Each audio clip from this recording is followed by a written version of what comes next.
চাৰ্জাৰটো ইয়াৰ এইটো কি চাৰ্জাৰটো সেইটো সেইটো দিবলৈ নহয় নহয়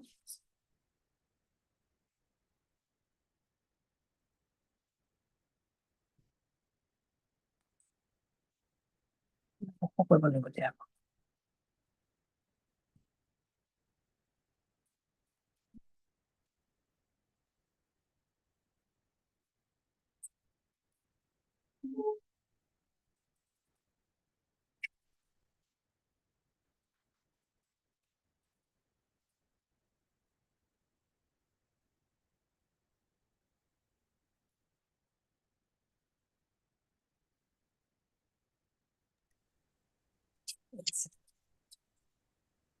ভাল লাগে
Good morning, sir. Good evening, sir. Good evening, Sarita. How are you? Fine? Yes, sir. Fine. Good evening, sir. Good evening.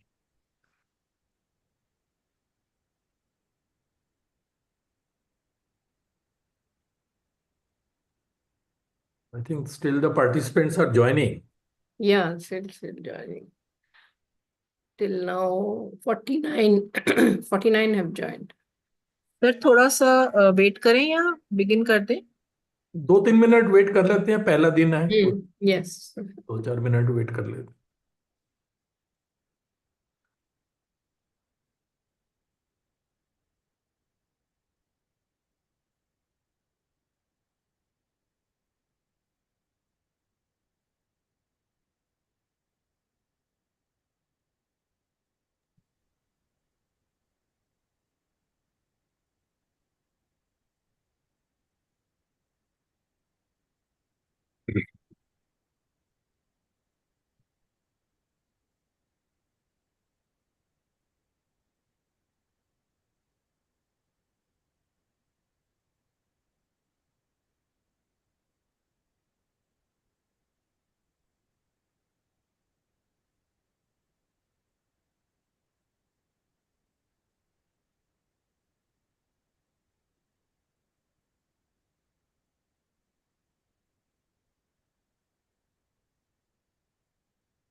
जब मेरे ख्याल में शुरू कर दें थोड़ा सा। जी शुरू। इंट्रोडक्शन में ही 4-5 मिनट लग जाएंगे। Yes sir, yes. ठीक है डॉक्टर प्रोफेसर अनुजा, आप कर दीजिए start. Okay. We don't have. I'll share my.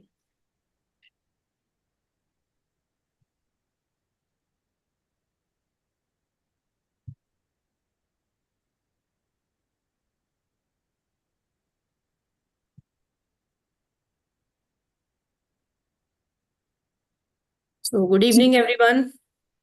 I'm Professor Anuja, scientist and educator by professional background.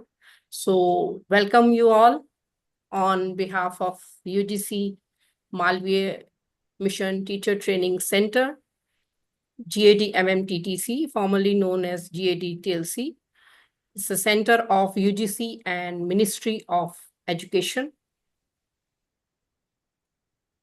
In the NEP orientation and sensitization program, which is going to run from 17th to 26th March 2025. This is a second batch, March-B batch of NEP. And the center is in SGTB, Khalsa College, University of Delhi. And we have this time collaboration with Patkar Varde College, Goregaon, Mumbai, Maharashtra.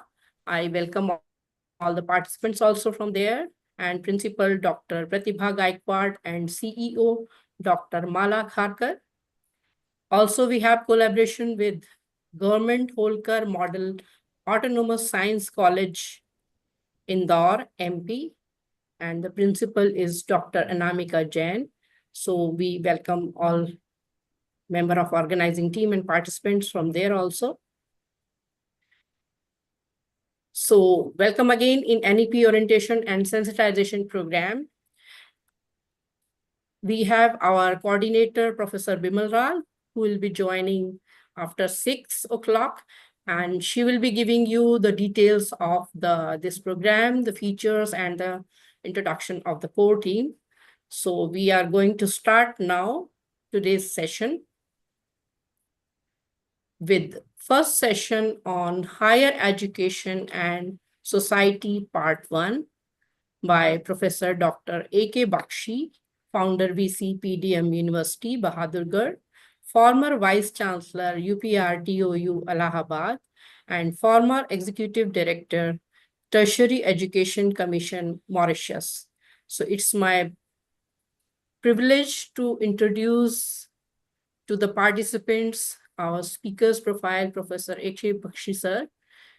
He is a renowned academician and former Shri Shankar Lal Professor of Chemistry in the University of Delhi, is the founding Vice Chancellor of PDM University, Bahadurgarh, Haryana.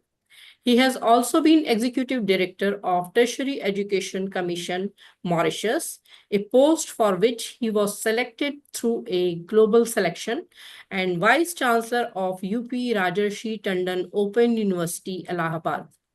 He has also been Head Department of Chemistry, Director of CPDHE, and Director of Institute of Lifelong Learning of Delhi University.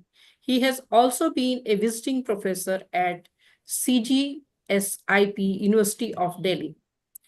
Professor Bakshi sir has also been the chairman of the GAD-TLC and member of Standing Committee of the National Mission on Education through ICT of Government of India. He was also the chairman of the Content Advisory Committee for Chemistry for Sakshat portal of the MHRD Government of India. A double gold medalist, record breaker, and recipient of several awards and academic honors, Professor Bakshi was felicitated 2 times for his outstanding contributions to education by the former President of India, Dr. APJ Abdul Kalam. Professor Bakshi is the co-author of nearly 200 research and education articles, etc., and 1 patent. He has also, to his credit, 11 books as author, co-author, 51 e-books, books as editor, chairman, convener of the working group, and 63 e-modules as author, co-author for PG chemistry courses and ARPIT programs of MHRD. Professor Bakshi sir is one of the most sought after speakers in the country, having delivered more than 400 invited talks during the last 4 years on different aspects of education at various national and international platforms. Professor Bakshi sir has also been a member of National Writing Team for Chemistry, class 11th and 12th books of NCERT. Professor Bakshi was elected as the president of the section of the Chemical Sciences of the Indian Science Congress Association for the year 2011 and 12. He has also been a member of various committees of national and international importance.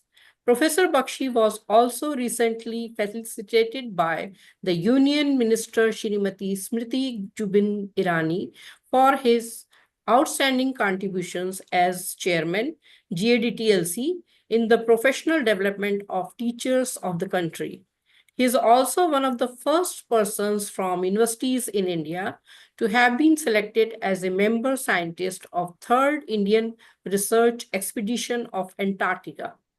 This expedition built India's permanent base, Dakshin Gangotri, in Antarctica. So this is a privilege to have Professor Bakshi sir here for the first session of this NEP orientation program. So we welcome you, sir, and over to you for the session. Thank you very much, Professor Anuja Chauhan, for your very kind words of introduction. All the members of the organizing committee, including Professor Sarita Pasi and others. And last but not the least, dear participants from all over the country. It's indeed a great pleasure and a privilege to have this opportunity to speak to you in the inaugural talk of this NEP orientation and sensitization program. See, before I start the talk, may I request all the participants to please keep your videos on. See, this is mandatory under the program that you should keep your videos on. And you know, it is as per the UGC guidelines. We have to ensure that it is done.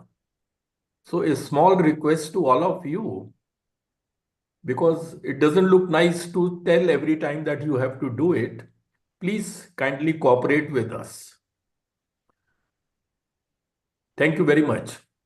And secondly, this is an NEP orientation and sensitization program. Now, what does this program actually include? First, two words are coming, orientation and then sensitization.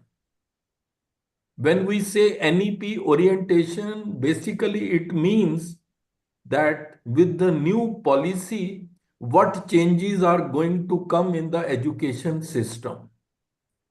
All this will be told to you. This is one very important aspect. And second is sensitization, where it will be told why those changes are being introduced. There has to be some rationale behind all those changes. And whatsoever you learn here, the expectation is that once you are empowered, you in turn will empower your students. Therein lies the main purpose of this program.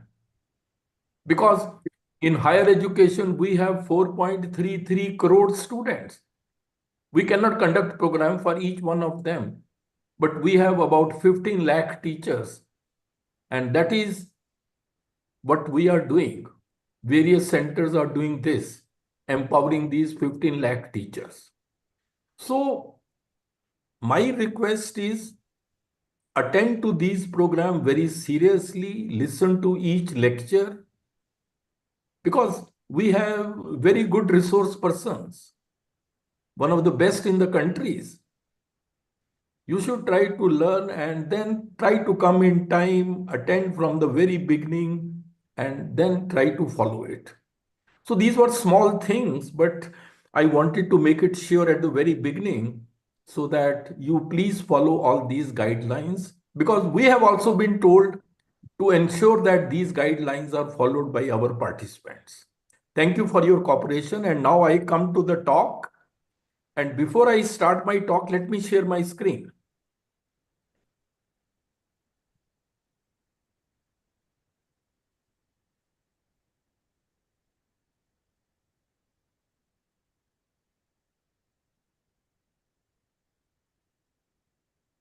So as you can see, this is the title of my talk. In the light of NEP 2020, Empowering Teachers for Challenges in Higher Education in India in the 21st Century. So this talk will focus on all the challenges which lie ahead in higher education and how you need to be empowered. And as it is written here, challenges are to be taken as opportunities in disguise.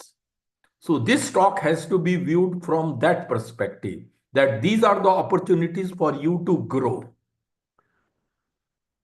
Having said that, now this talk is going to be a motivational talk based on NEP 2020 with the aim to empower you all so that you are able to succeed and thrive in the 21st century.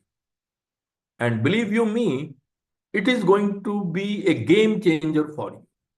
If you follow, it will bring about a lot of changes in you, a transformation in you also. And this talk is based on my conceptualization and experience and will prepare you for facing the challenges in your professional, including your personal lives. The thinking behind the talk is, give a man a fish and you feed him for a day. Teach a man how to fish and you feed him for a lifetime. So this talk in a way will be like teaching you how to fish.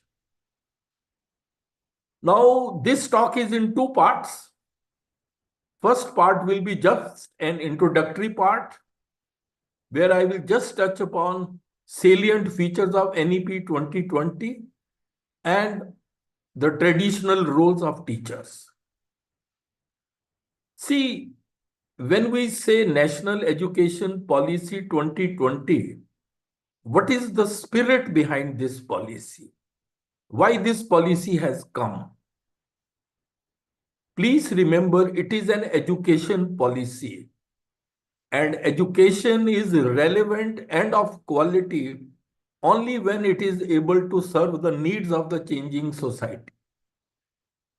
Otherwise, education has no relevance.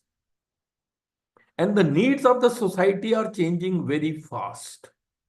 21st century world is changing very, very fast, mainly because of technological advancements. And therefore, education will have to change. That is why this policy has come. Therefore, one can say that this policy proposes various reforms that are suited to 21st century needs. How education needs to be reformed, keeping in view these 21st century needs.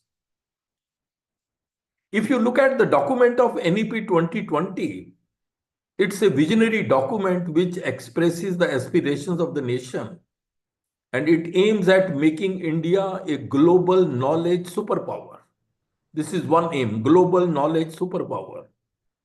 When I say global knowledge superpower, it means superpower not only in terms of knowledge dissemination, but also in terms of knowledge creation. And knowledge creation means research. India has to become a superpower in research as well. Because research is often neglected in our country. It is mainly promotion-driven research which most of the people are doing. So we have to excel there. And second is global study destination. That means our higher educational institutions should become so good that learners from all over the world come to India for their higher studies. And ultimately, this policy aims to create in India a vibrant knowledge society. This is a very important term which is used. A vibrant knowledge society is basically a dynamic community where knowledge is actively created. Knowledge actively created means research done, or quality research, then shared and utilized to drive innovation, economic growth, and social well-being. So everything is linked to knowledge creation, that is research. So you can very well imagine that there is a lot of focus on research and innovation in this policy. Even it talks about creating an apex body called National Research Foundation, NRF, which will be funding various research projects, etc. And you know, this policy proposes to achieve its goals by making school and college education more holistic, flexible, and multidisciplinary. These three words are very important: holistic, flexible, and multidisciplinary. Holistic means overall development. Mental, social, physical, emotional. We should focus on overall development of the students, not just knowledge giving. That would be a lopsided development. And then it should be flexible.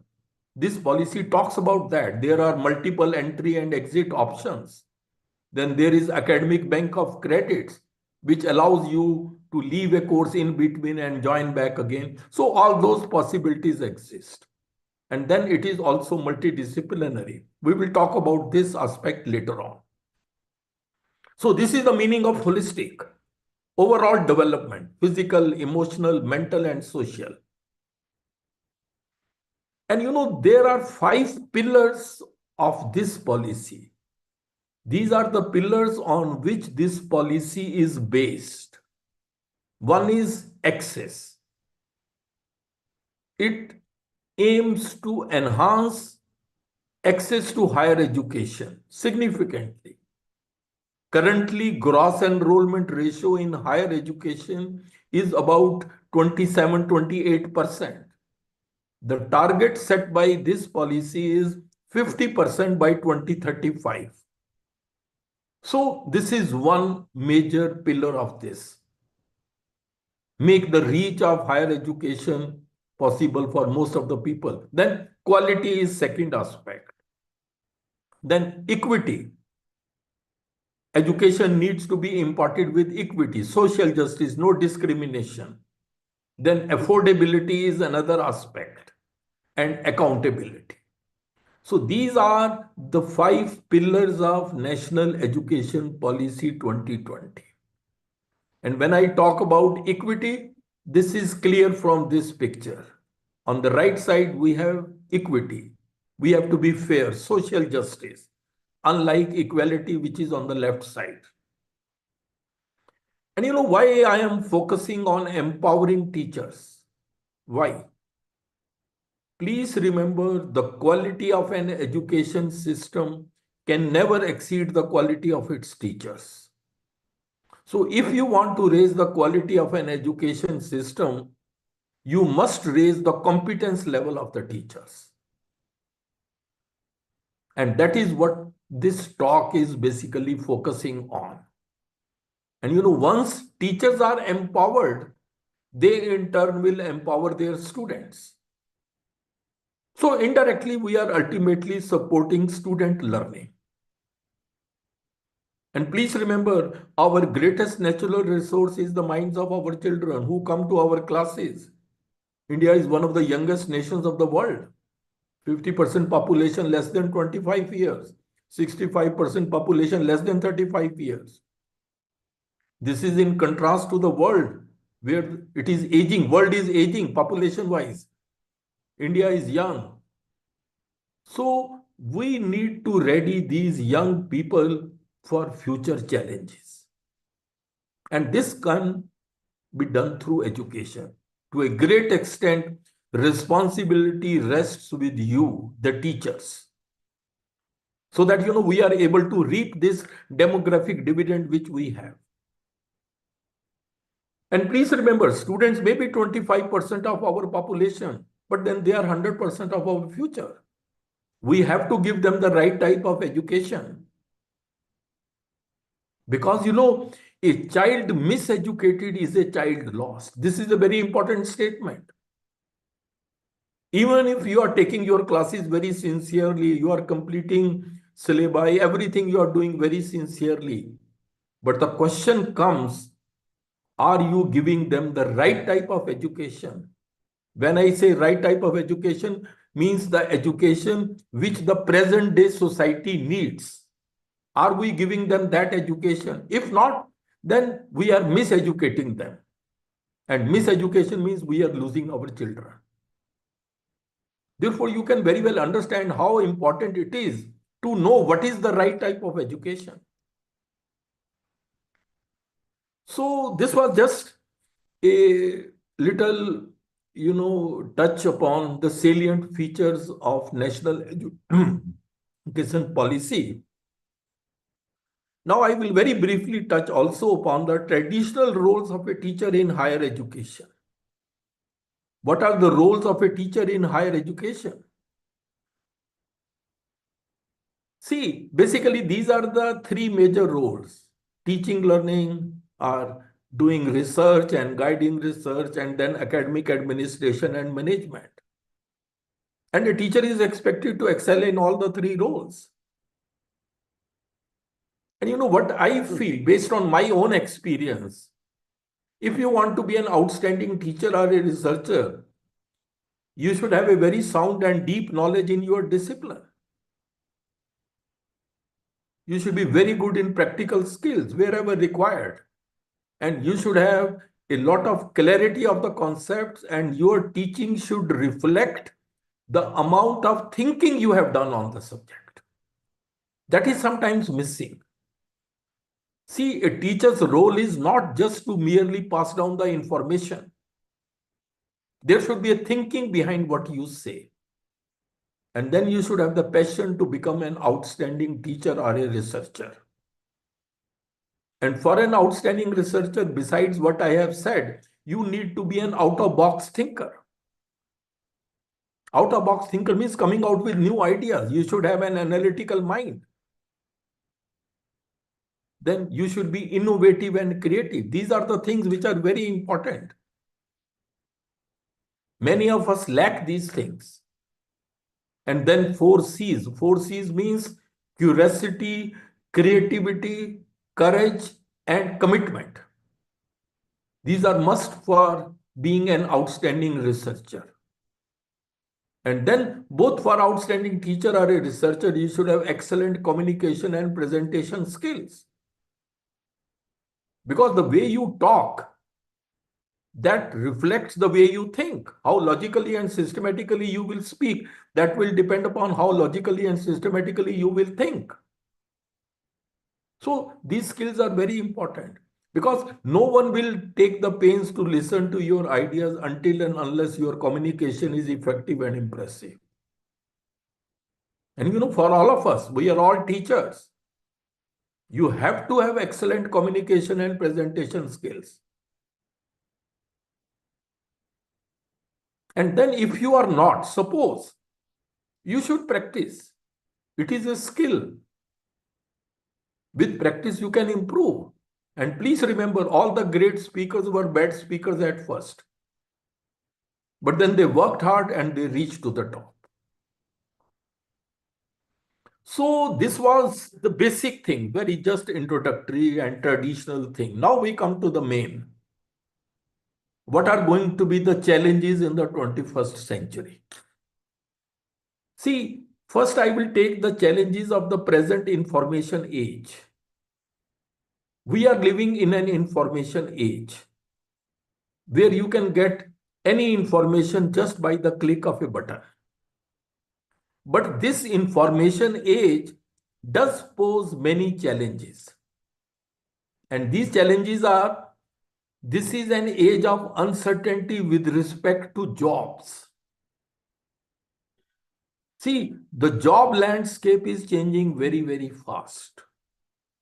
Traditional jobs are getting displaced.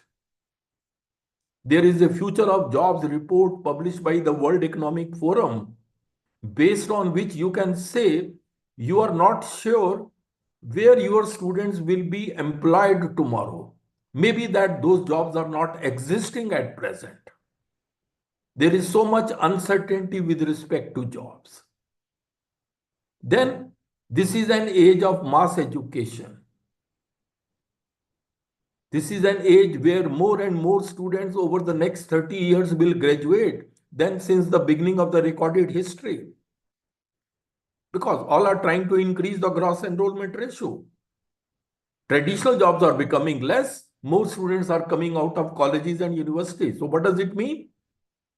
Fewer jobs, many takers. It will create a tough competition. And then this is an age of artificial intelligence. This is an age where artificial intelligence will equal the intelligence of the students by the time they finish their formal education. So the question comes, if I can have machines with the same intelligence as you, then why do I need you? So you can see it's a big challenge. And all those jobs which are of repetitive or predictable nature, which require no critical thinking, no critical analysis, no research base, all these jobs are in danger in future. They will be taken over by artificial intelligence, automation, or robotics. Look at the picture. Humans working along with robots. That is going to be the picture in future. So you can see how the things are changing. And Elon Musk has rightly said that very soon AI systems will become smarter than the smartest human on the earth. Maybe by this or next year.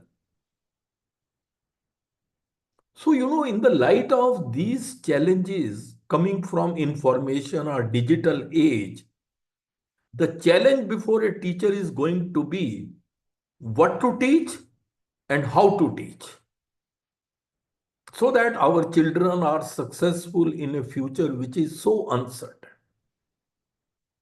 This is going to be a very big challenge.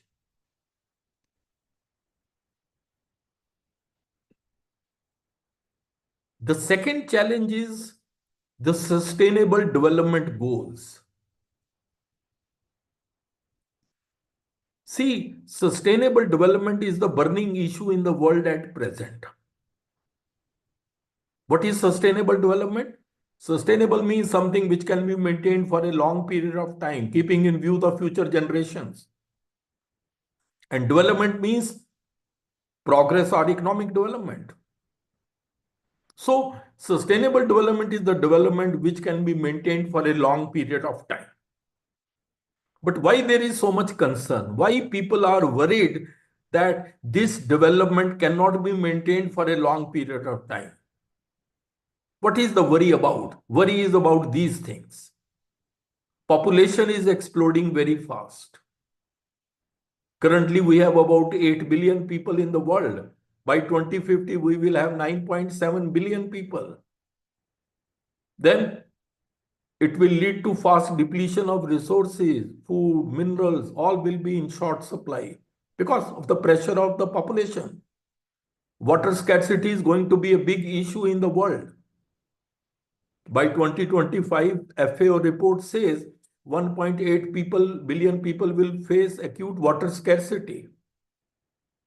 Then there is a problem of environmental degradation.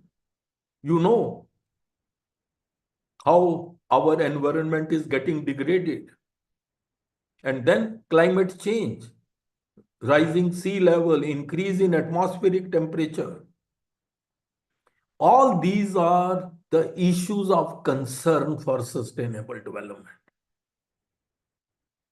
That is the reason why United Nations gave in 2015 17 sustainable development goals for achieving them by 2030. This is called United Nations Agenda 2030. 193 countries, including India, signed this agreement. But this agreement gives no roadmap how to achieve these 17 goals. It talks about these 17 goals, that these are the real problems of the world.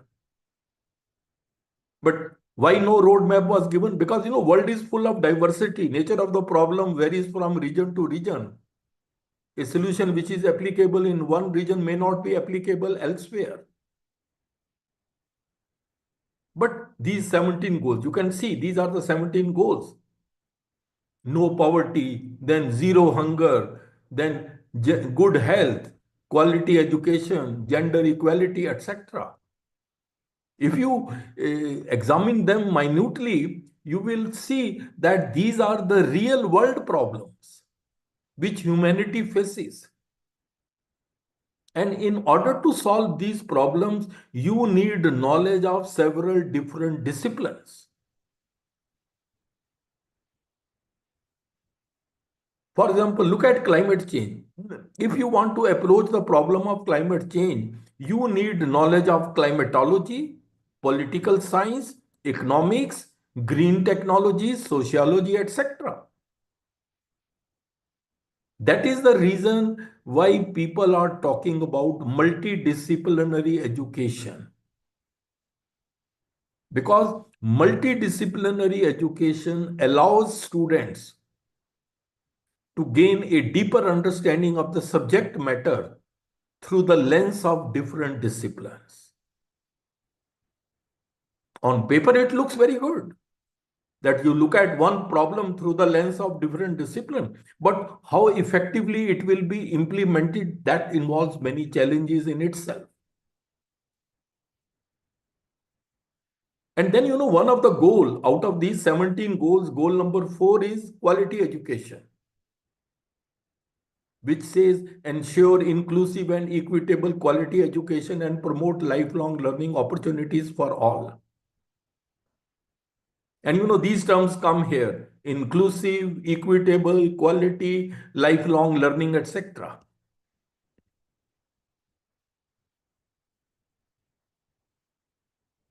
And this goal was given in 2015.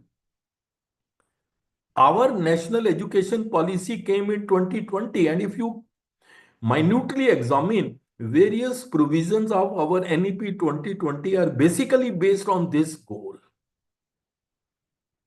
These policies are aligned with these goals because India is committed. India is a signatory to this.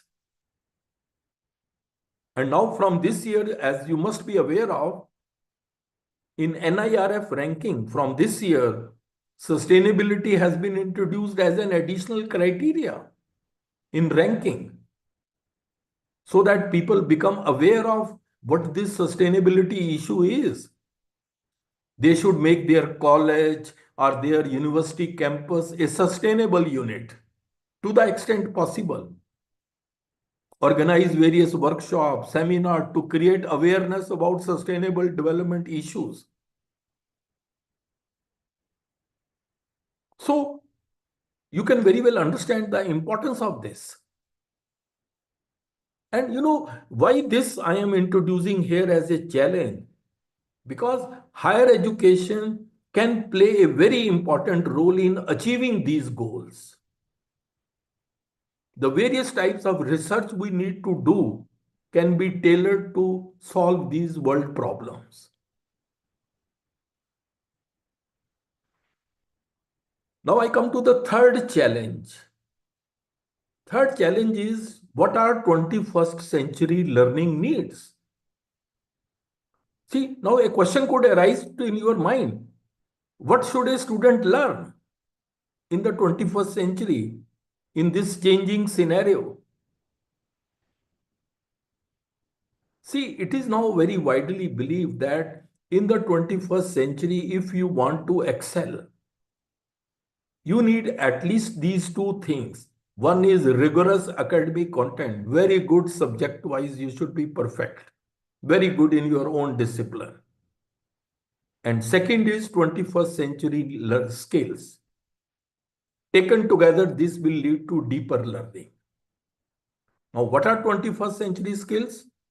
21st century skills are a set of abilities which each one of us should have in this 21st century. And these are these skills. This is a very important slide.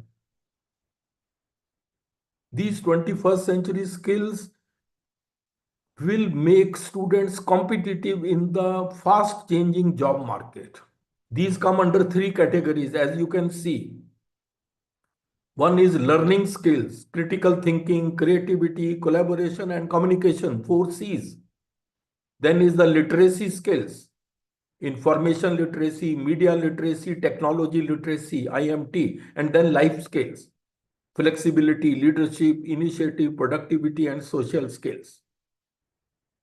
So you can see, taken together, these are 12 skills, but they are must for everybody. If you have these skills, even as a teacher, if you have these skills, it will elevate your job performance. And please remember, you cannot have machines with these skills. Artificial intelligence cannot replicate them. Only you can have, humans can have. For example, you cannot have a machine which is critically thinking, or you cannot have a machine which is having leadership quality. So, nurturing these skills is the need of the hour. This is very, very important point. And therefore, quality education in the 21st century is this. This is the most important slide, please. We have to focus on knowledge, not only disciplinary, interdisciplinary and practical. That is number one component. Number two is 21st century skills plus domain specific skill, some skills specific to your discipline. And third is your personality, values, attitude, traits. And these three things you get through education, and these three things determine your competence. Please remember the statement which I am making. Competence in any profession is determined by these three things: knowledge, skills, and personality, mindset. That's why, so many universities have now started skill enhancement courses to strengthen second point. They have started value-added courses to strengthen third point. I remember when we were students, nobody talked about these skills or personality. They thought everybody has some personality. But now they have become very important. Skills are now becoming more important than degrees. And therefore, acquiring competence should be the goal of quality education in any profession. You may be professor, you may be a doctor, you may be engineer, you may be an IAS officer. Everywhere you need knowledge, skills, and personality. So this is the ultimate. Quality education should lead to these three learning needs. These are the three learning needs in the 21st century. We need all these three things should be learned through education.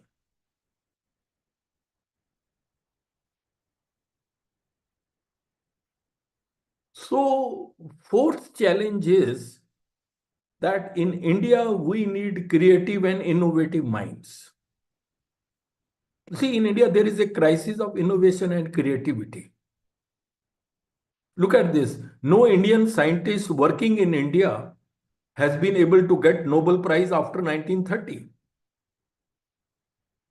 Look at this. So C.V. Raman was the last person who got it. In 1930 for the discovery of Raman effect. He got it in physics. After that, no Indian scientist has got. Nobody has ever got it in chemistry. These people did get Nobel Prize, but they were non-resident Indians. Amrita Sen, although he is an Indian, but for years he has been working abroad. Abhijit Banerjee is an American citizen. And please remember here, Nobel Prize is not a lifetime achievement award. It is for some, groundbreaking research which opens new vistas. And if you want to excel in research at that level, amongst many other things, you need at least these three things. Enormous amount of creativity and open-mindedness. This is missing in many of our young people. Then willingness to collaborate. We teach our students to look at every other student as your competitor. That's why they are not able to collaborate. And then perseverance and resilience. We want sometimes immediate gain. That may not be possible. You have to keep on working. Failures happen. You have to bounce back. I remember a Nobel Prize winner in chemistry getting a Nobel Prize at the age of 97 years. And that is the reason why our ranking is quite poor. As compared to world ranking of many leading institutions, we are hardly anywhere. And these are some of the top 10 universities in the world. See, many of these universities have more than 100 Nobel laureates in their university. 100, more than 100. Many of them have.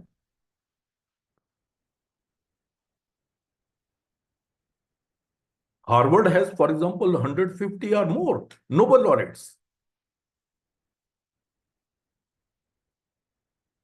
And one of the main reasons for poor world ranking of our higher educational institutions is poor quality of our research programs. Our research programs are very poor. And then many of our best students don't come to research. Other day it was reported in Rajya Sabha that best of the science students are going to civil services, IAS, etc. They don't come.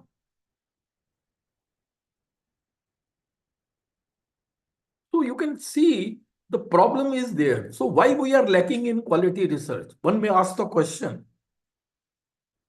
It is linked with our education system. There is something fundamentally wrong in our education system. See, whether we admit it or not, there is something fundamental flaw. And what is that flaw? Just watch this video for a minute.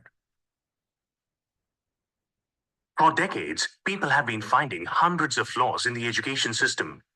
No conceptual understanding, no creativity, children are stressed, and the list goes on. All these are symptoms. But what is the root cause to all this? What is the fundamental flaw in the education system? Let us play a rapid-fire game. You have 1 second to answer every question. Let's start. First question. A4? Okay, no more questions. Did you think apple first? 98% of people are most likely to think so, because that was what we were told in our kindergarten. Imagine that this was done differently. Say we had asked you for all the words starting with A, ant, ace, April, apt. Different answers would have popped out of everyone's head. Do you see where the problem is? Before children start going to school, every child is unique. Every child thinks different. But the education system makes every child think the same. This is the fundamental flaw in the education system. Why did this start? During the Industrial Revolution in the 18th century, the education system was designed to make children ready to work in factories. The factories did not require people to think, but to only work like robots. So, the education system stripped children of their freedom to think and destroyed their true potential. The same education system continues even today. Only the industries have changed. A study by NASA shows that 98% of children think different before they start going to school. As they go through this education system, at 25 years of age, only 2% think different, and 98% think the same. So how does the education system make every child the same? Let's go back to the apple example. Kindergarten lessons told us that A is for apple. We asked you for words that start with A. Our education system gave us the answers. We asked you a question. Answers make you the same. Questions make you different. Right from kindergarten, the education system keeps giving answers. Instead of asking children how plants make food, the science teacher gives you the definition of photosynthesis. Instead of asking them to describe the sun, the teacher tells them that the sun is a ball of fire at the center of the solar system. Through their years in school, children lose the capability to think on their own. Whether it is their choice of career or their relationship or any situation in life, they become. So you can see how our education system strips the children of their ability to think on their own. We give ready-made answers and directly or indirectly ask the same thing in examination. Is that the purpose of education? And please remember, without creativity, our education system, without creativity, there can be no progress. And we would be forever repeating the same thing.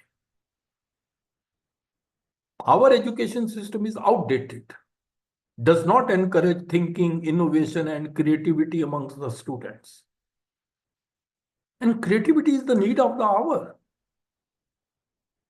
Creativity is even the mother of enterprise development. Entrepreneurs, they also start with creativity. Creativity means you come out with a new idea. Then an entrepreneur, what will he do? He will convert that idea into a business and get an enterprise. Look at the history. Dhirubhai Ambani started from a scratch with an idea, built up Reliance Industries. Narayana Murthy, Infosys is his brainchild, just started with an idea. Mark Zuckerberg, Facebook, largest social networking platform in the world. Again, it started with an idea. Why couldn't we think? And Jeff Bezos, Amazon, he started like a little online bookstore. And now we are having the world's largest e-commerce company, Amazon. So what I mean to say is, there is a dearth of ideas. Why couldn't we think all these things? Lack of training. Focus is on rote learning. Therefore, the next challenge is we need to enhance quality of higher education imparted in India. Now, the question is, how will we do that? In any education, three things are very important. What do you teach? That is curriculum. How do you teach? That is pedagogy. And then how do you assess the students? Now, what do you teach? Before we go to that, look at current India's education system. We have 21st century students, but sometimes we are teaching them 19th century content. our methods of teaching, our assessment method, our courses, architecture, all old, outdated. We haven't changed much with the changing times. And let's look at curriculum. Curriculum is the total learning experience. It's like the menu which we offer to our students. And the biggest challenge to curriculum is coming from the growth of knowledge. Knowledge in all disciplines is growing very fast. So fast that the doubling time of the growth of knowledge has shrunk considerably. Shelf life is becoming shorter day by day. There was a time when human knowledge was doubling in 150 years. Now, human knowledge is doubling just almost in 73 days. So what does it mean? It means that your curriculum becomes outdated as soon as it is created. And please remember, what we know in any discipline is merely a drop, and what we do not know is an ocean. That's why NEP 2020 says, revise syllabi more frequently, light syllabi, so that students have more time for thinking. Only core essential you give, less rest of things they learn on their own.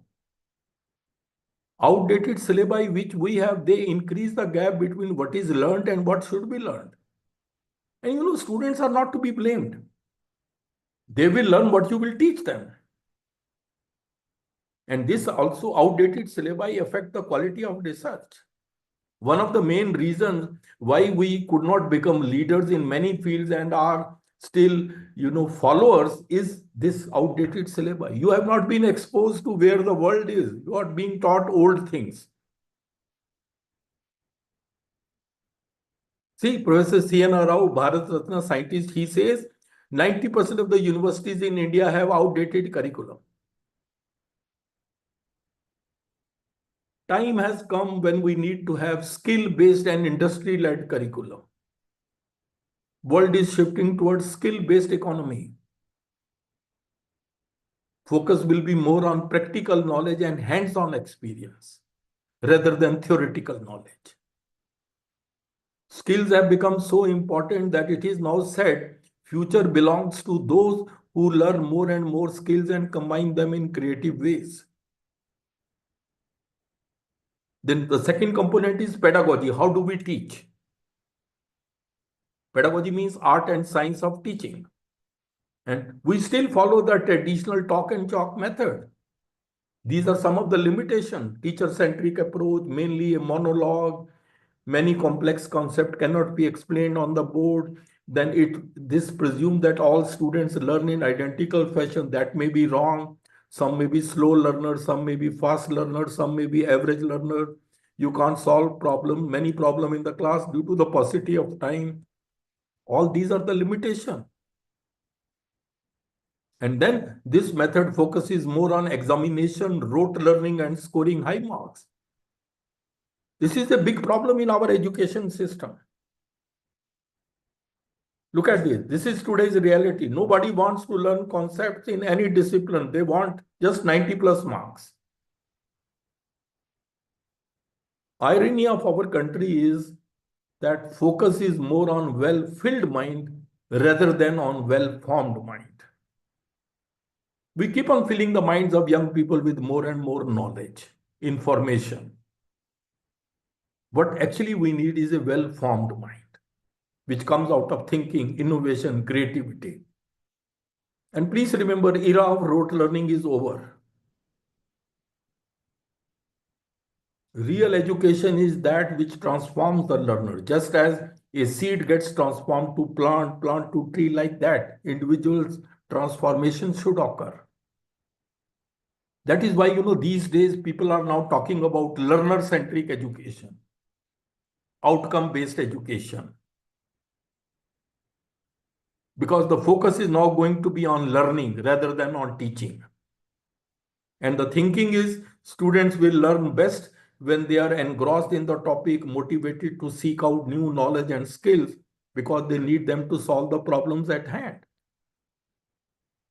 Learner-centric education means you engage the learners. Let them do on own. That's basically outcome-based education, which is now becoming very common, very popular. It is a learner-centric approach. See, at present, what most of us do, we say we have finished our syllabus. I have completed my syllabus. That means the focus was on teaching. We don't know whether the students have learned or unlearned. I have finished my syllabus. Now the focus is going to shift on learning, whether students have learned what is expected of them or not. Whether students have achieved those learning outcomes which are expected in them as a result of teaching or not. That is the question now. So the focus is shifting from teaching to learning outcomes. And therefore, curriculum, assessment, teaching method all need to be aligned with those learning outcomes.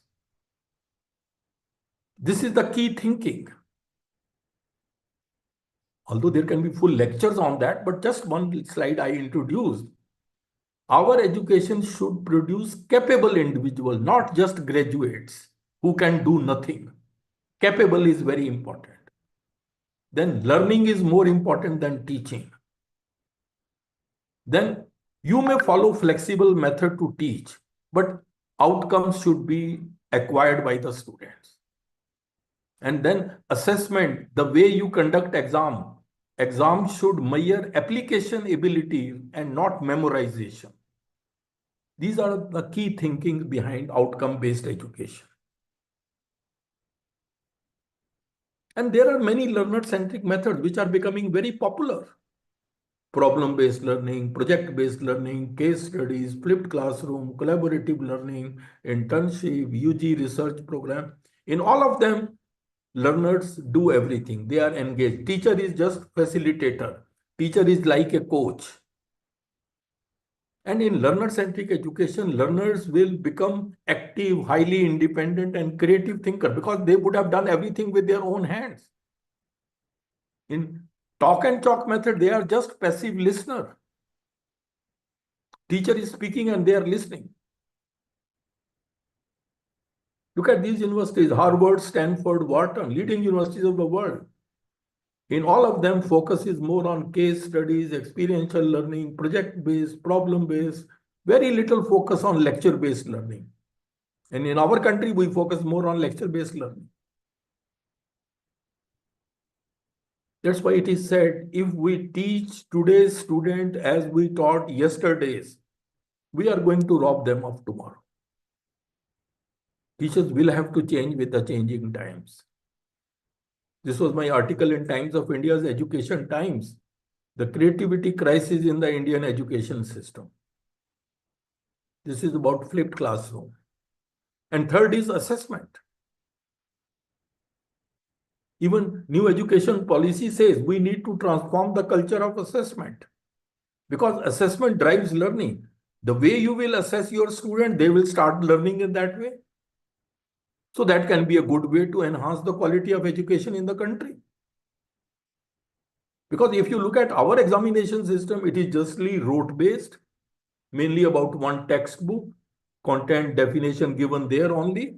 If anything comes from outside the textbook, protests start, people say out of syllabus. Is that the purpose of education? Assessment process needs to be made more scientific to encourage multiple skills of the students. Analytical, critical thinking, conceptual clarity, etc. For example, look at this. One example I want to say. When we acquire knowledge, it is called cognitive learning. Cognitive learning is a 6-level hierarchy. It starts from the bottom, remembering, then understanding, then application, goes up to creativity. So these are the 6 learning outcomes of cognitive learning. If these are the 6 learning outcomes, then assessment should also test all the 6 learning outcomes.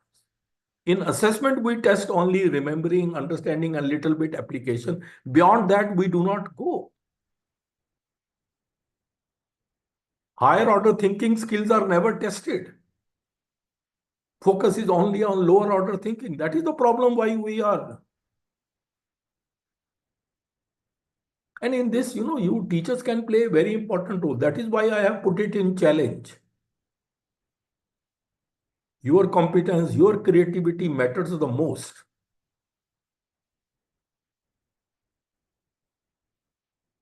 Then the sixth challenge is we need to embrace technology and become tech savvy. This is another challenge in the 21st century because it is difficult to imagine education without technology in the 21st century. Even new education policy says the relationship between technology and education at all levels is bidirectional. Technology enhances the quality of education, and enhanced quality of education then further improves the technology. So they feed on each other. And see how technology has changed the way education is imparted. All this has happened during Corona time. Teaching learning has changed. E-learning MOOCs are becoming popular. Many scientific discipline experimental work is done using virtual labs. Revision of syllabi now can be done very quickly through email, discussion forum, video conferencing. For research, so many tools have come. Most of the exams in the country are online. National Testing Agency has been created. Professional development, ICT empowered pedagogy, all because of technology. So, ladies and gentlemen, what I want to say is you all will have to become tech savvy teachers, irrespective of your age. Being tech savvy is no longer optional for you, it is essential for providing high quality education, meeting the needs of modern students, and preparing them for a technology driven world. But students should also be told that excessive use of technology impacts their creativity. Our students have stopped thinking. For every small thing, they use technology. This is bad. They have forgotten to write with their hands. This is the development. What needs to avoid that? And then technology is also a journey. Technology is growing. Artificial intelligence is coming, which is redefining education in the world. Artificial intelligence is revolutionizing the way we teach, learn, and research. So you can see how fast the education scenario is changing. This talk gives you an overview of all what lies ahead. Whether you look at them as an opportunity or look at them just as a challenge, you have to meet that. But please remember, technology will never replace great teachers. Technology in the hands of great teachers can be transformational. Be a great teacher and then tech savvy. That combination can do wonders. Very unfortunate that many people have stopped reading about their own discipline. They have made their notes and they keep on using it for years. No addition, nothing new, no thinking, nothing fresh. That needs to be discouraged. This was my report in Times of India. Technology won't replace teachers. And now in the light of this, the roles of the teachers are also changing. I showed you in the beginning traditional roles. Now new roles are coming. These are the new roles of the teachers. You have to become tech savvy in ICT skills, 21st century skills, etc. If your students are enrolled in e-learning and MOOCs, and if they have some queries, who will answer you? You must learn how to manage virtual classroom discussion forum. You need to engage students by learner-centric pedagogy. So there was a time when teacher was considered to be the only source of knowledge, not now. Teacher is now like a facilitator of learning, coach, mentor, and then you should be proficient in the development of e-content and MOOCs. See, we have developed so many MOOCs on the SWAYAM platform. I have developed so many MOOCs. Why not you? You should be very good in your subject and you should have excellent writing skills. See, don't think that once you have done PG or PhD, your education is over. No. In today's scenario, education remains lifelong learning. Your role has changed from knowledge giver to facilitator of learning. Now there are multiple sources of knowledge which are available. Now even other day somebody was telling me people have stopped going to libraries. They say there are so many online sources. Why to go to library? So ladies and gentlemen, a change of mindset is the need of the hour. Don't think that what I know is enough. I must learn more. There is a famous quote, birds born in a cage think flying is an illness. Change your mindset. And then, you need to be regularly empowered. Attend such programs, you know what else is to be done. And now I come to the last part. I want to give you some personality development tips for enhancing your competence. Because I showed this slide earlier. I have talked about knowledge, I have talked about skills, but now we are going to talk about personality. See, all the three are important. Even if you are weak in one of them, it will adversely affect your competence. And by personality, I mean a set of traits and behavior that characterize an individual. Personality doesn't mean your looks. And see how important is personality. Look at this slide. 87% of all people fail not because of capability, but because of personality. And the worst part is they don't know that their personality is coming in the way of their job performance. This is the worst part. Because, personality influences almost every aspect of human life. Therefore, I am going to give you some personality development tips. Based on what I learned in my life, I am sharing some of those experiences as well. Please remember, life can only be understood backwards, but then it has to be lived forwards. What to do? Look at this picture, grand old lady telling little girl, life looks like an eternity, but actually it is just a short trip. Short trip with no return ticket. Therefore, all of you should learn the art of living. Most of the people in this world are only existing. Living has become rare. And art of living means capability to draw pleasure from life and to succeed in the greatest test called life. Life itself is a great test. You have to be successful in that. That's why you need the art of living. Look at this. This report came in Indian Express. India ranks 126th out of 143 nations in World Happiness Index. Indians are not happy, stressed, thinking, worried, future, worried more about future, worried about children, worried about this. The whole day they are engrossed. Please remember, you only live once. But if you do it right, I think one is more than enough. My first tip to you is be proactive in life. See, everyone chooses how to approach life. If you are proactive, you focus on preparing. If you are reactive, you end up focusing on repairing. So proactive people are able to take initiative, make choices, and hence control outcomes. So be proactive in life. Think well in advance and act. This is a very positive personality trait you should have. Proactive people don't wait for the ship to come in, they swim out to it. Second, you should all come out of your comfort zone. Many of you are very young.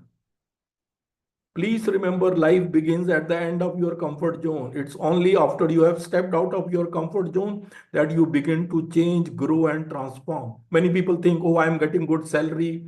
My husband or wife getting good salary, children are well set, so why to do? So that's a comfort zone. You have to come out of that.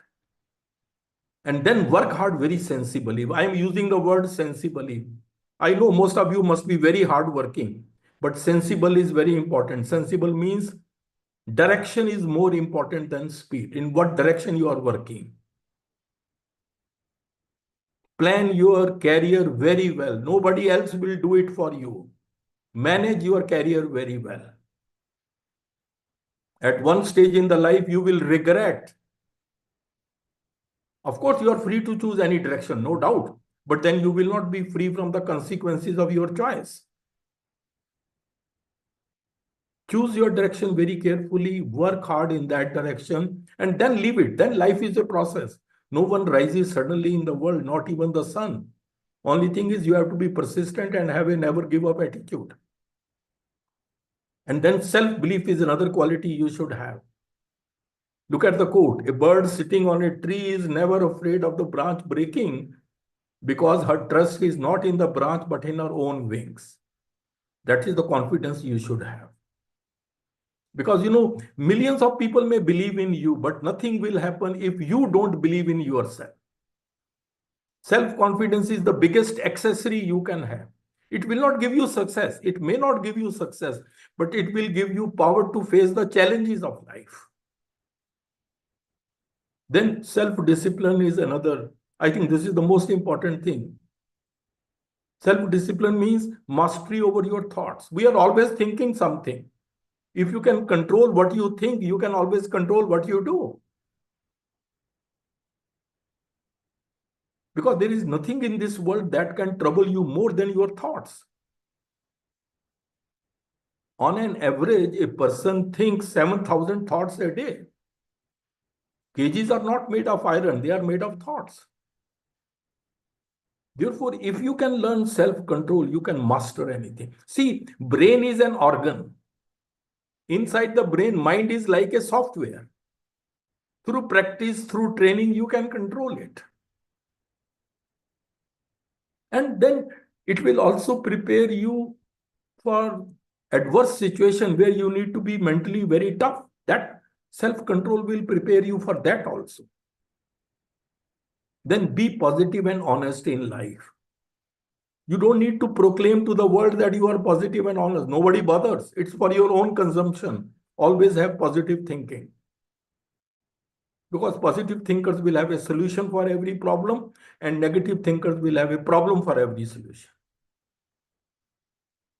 And always strive for excellence. See, it is said that in the 21st century, to be good is no longer enough. You have to be excellent. Excellence should be keyword. Look at the quote. A penguin can never be a giraffe. Agreed.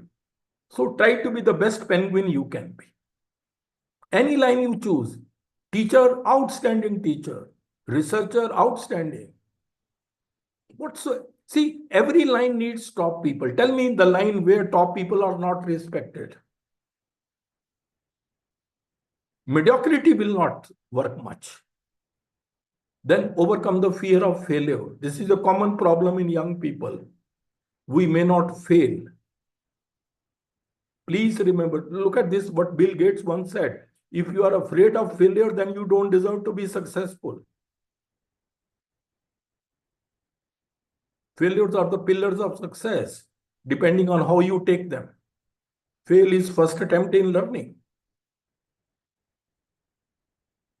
Your attitude towards failure determines your altitude after failure. And attitude is again mindset. So you can see, you can control everything. God has given you everything. It's up to you how you rule yourself. वो कहते हैं ना कि जब तक तुम डरते रहोगे, तुम्हारी जिंदगी के फैसले कोई और लेता रहेगा. Then stop worrying and start living. This is a very common problem. Please remember, worry is a misuse of your imagination. You suffer more in imagination than in reality. And one day you will look back and realize that you worried too much about things that don't really matter. But by that time, time would have gone and you cannot undo that. What is the use? The best thing which I suggest is you learn about the things which are in your control. And what is in your control? Your attitude, your effort, your focus. Just control these three things. What others will think, what will happen in future, what will be the opinion of others, what will be the outcome of my effort, not in your control. Why to bother? This simple demarcation can change your life.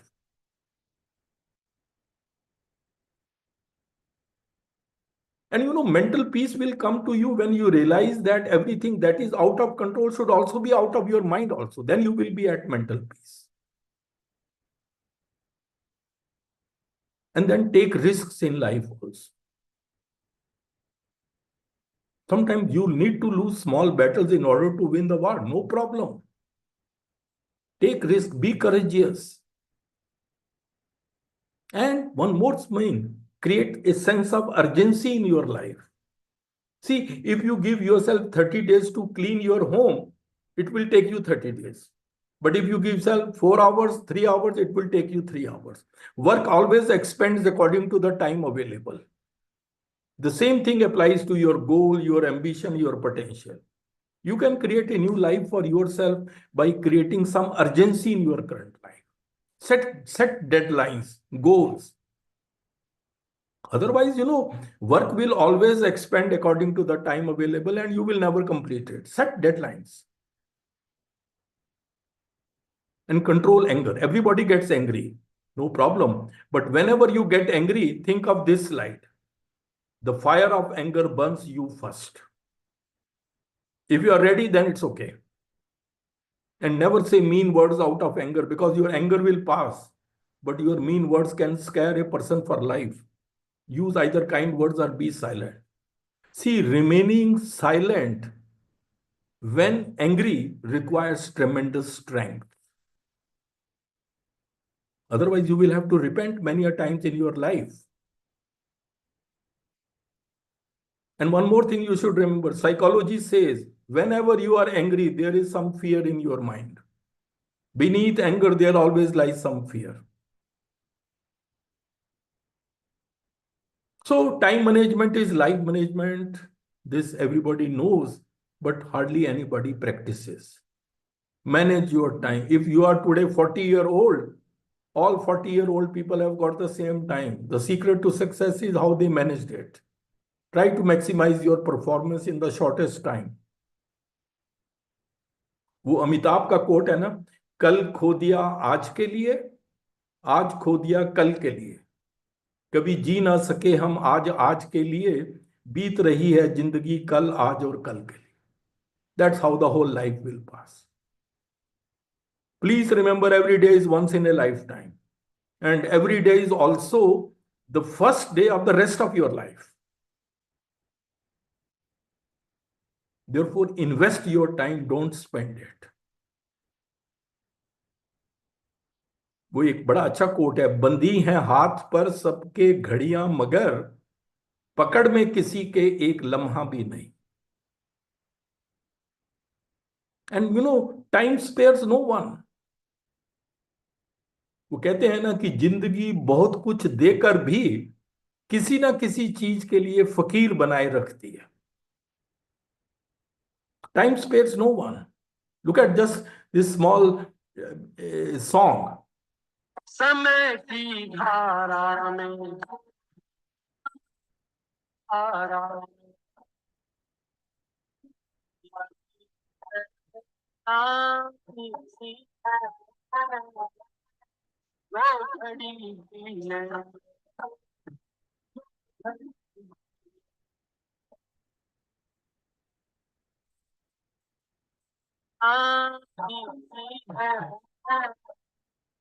See, all these very popular actors, so much fan following, and see their ends. Just see. When I saw this picture of Vinod Khanna, I could not believe. See, time spares no one. You don't know what is in store for you in future. You don't know. That is why it is said, live in the present, live in the moment. The present moment is the only moment available to us, and it is the door to all moments. Life becomes more meaningful when you realize the simple fact that you will never get the same moment twice. एक बहुत अच्छा coat मुझे बहुत अच्छा लगा, मैंने add किया इसको। देखिए, मैं कल को तलाशता रहा दिन भर और शाम होते होते मेरा आज भी चला गया। That's the reality. Therefore, be very careful about your time. Live in the present and never become arrogant. This is also, sometimes, a small success goes into a person's head and he or she becomes arrogant. Don't become. वो कहते हैं ना, कभी किसी चीज का घमंड आ जाए तो शमशान का एक चक्कर लगा आना, तुमसे बेहतरीन लोग वहां राख बने पड़े। Never get arrogant. It's just a passing phase. Ups and downs do happen. Never let the success go into your head. Please remember, you are dust and to dust you shall return. If you keep this reality of life always in mind, then you will never become arrogant. So, ladies and gentlemen, at the end of the day, you will agree whatsoever I have said in this talk. Your biggest competition is with you only. You have to become master of your mind. You should not become the puppet of your mind. Be your own king, and you are a king if you know how to rule yourself. Start ruling yourself from today. Life will be altogether different. You don't have the problem, you are the problem. वो कहते हैं ना कि स्वर्ग भी तू है, नरक भी तू है, इन दोनों का फर्क भी तू। जिंदगी छोटी नहीं होती, लोग एक्चुअल में जीना ही देरी से शुरू करते हैं। वो जब तक रास्ते समझ में आते हैं तब तक तो लौटने का वक्त हो जाता है। And then it's never too late to be what you might have been. You don't know. This could be a turning point in your life. You could change your life. And challenges keep us fresh. There is a very famous quote: a ship is safe in harbor, but that's not what ships are built for. Similarly, humans are not designed to be happy in status quo. Continue to remain dissatisfied so that you can get better and better. Because challenges are what keep us fresh. This is a good principle to have. Don't take every challenge as a problem, take every problem as a challenge. And challenges are the doorways to excellence. They are the opportunities in disguise. All what I have said today, they are the opportunities for you to improve. There is a very famous, proverb. When the winds of change blow, some people build walls while others build windmills. It's up to you how you make use of the opportunities. One day you will be just a memory for some people. Do your best to be a good one. And this is the last slide. जिंदगी के रंगमंच पर अपना किरदार इतनी शिद्दत से निभाएं कि पर्दा गिरने के बाद भी तालियां बजती रहें। जिंदगी नहीं मिलेगी दोबारा। Thank you very much. It was a pleasure talking to you. And this is my email ID. This is my cell number. You can always be in touch. Do give your feedback, maybe in the chat box or otherwise, or if you have any comment, any suggestion, anything, you are free to welcome. Thank you very much.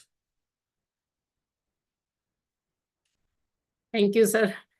And the platform is open now for the participants to express their thoughts, feedbacks, and they can raise the queries if they have any. So it's a time for interaction for everyone.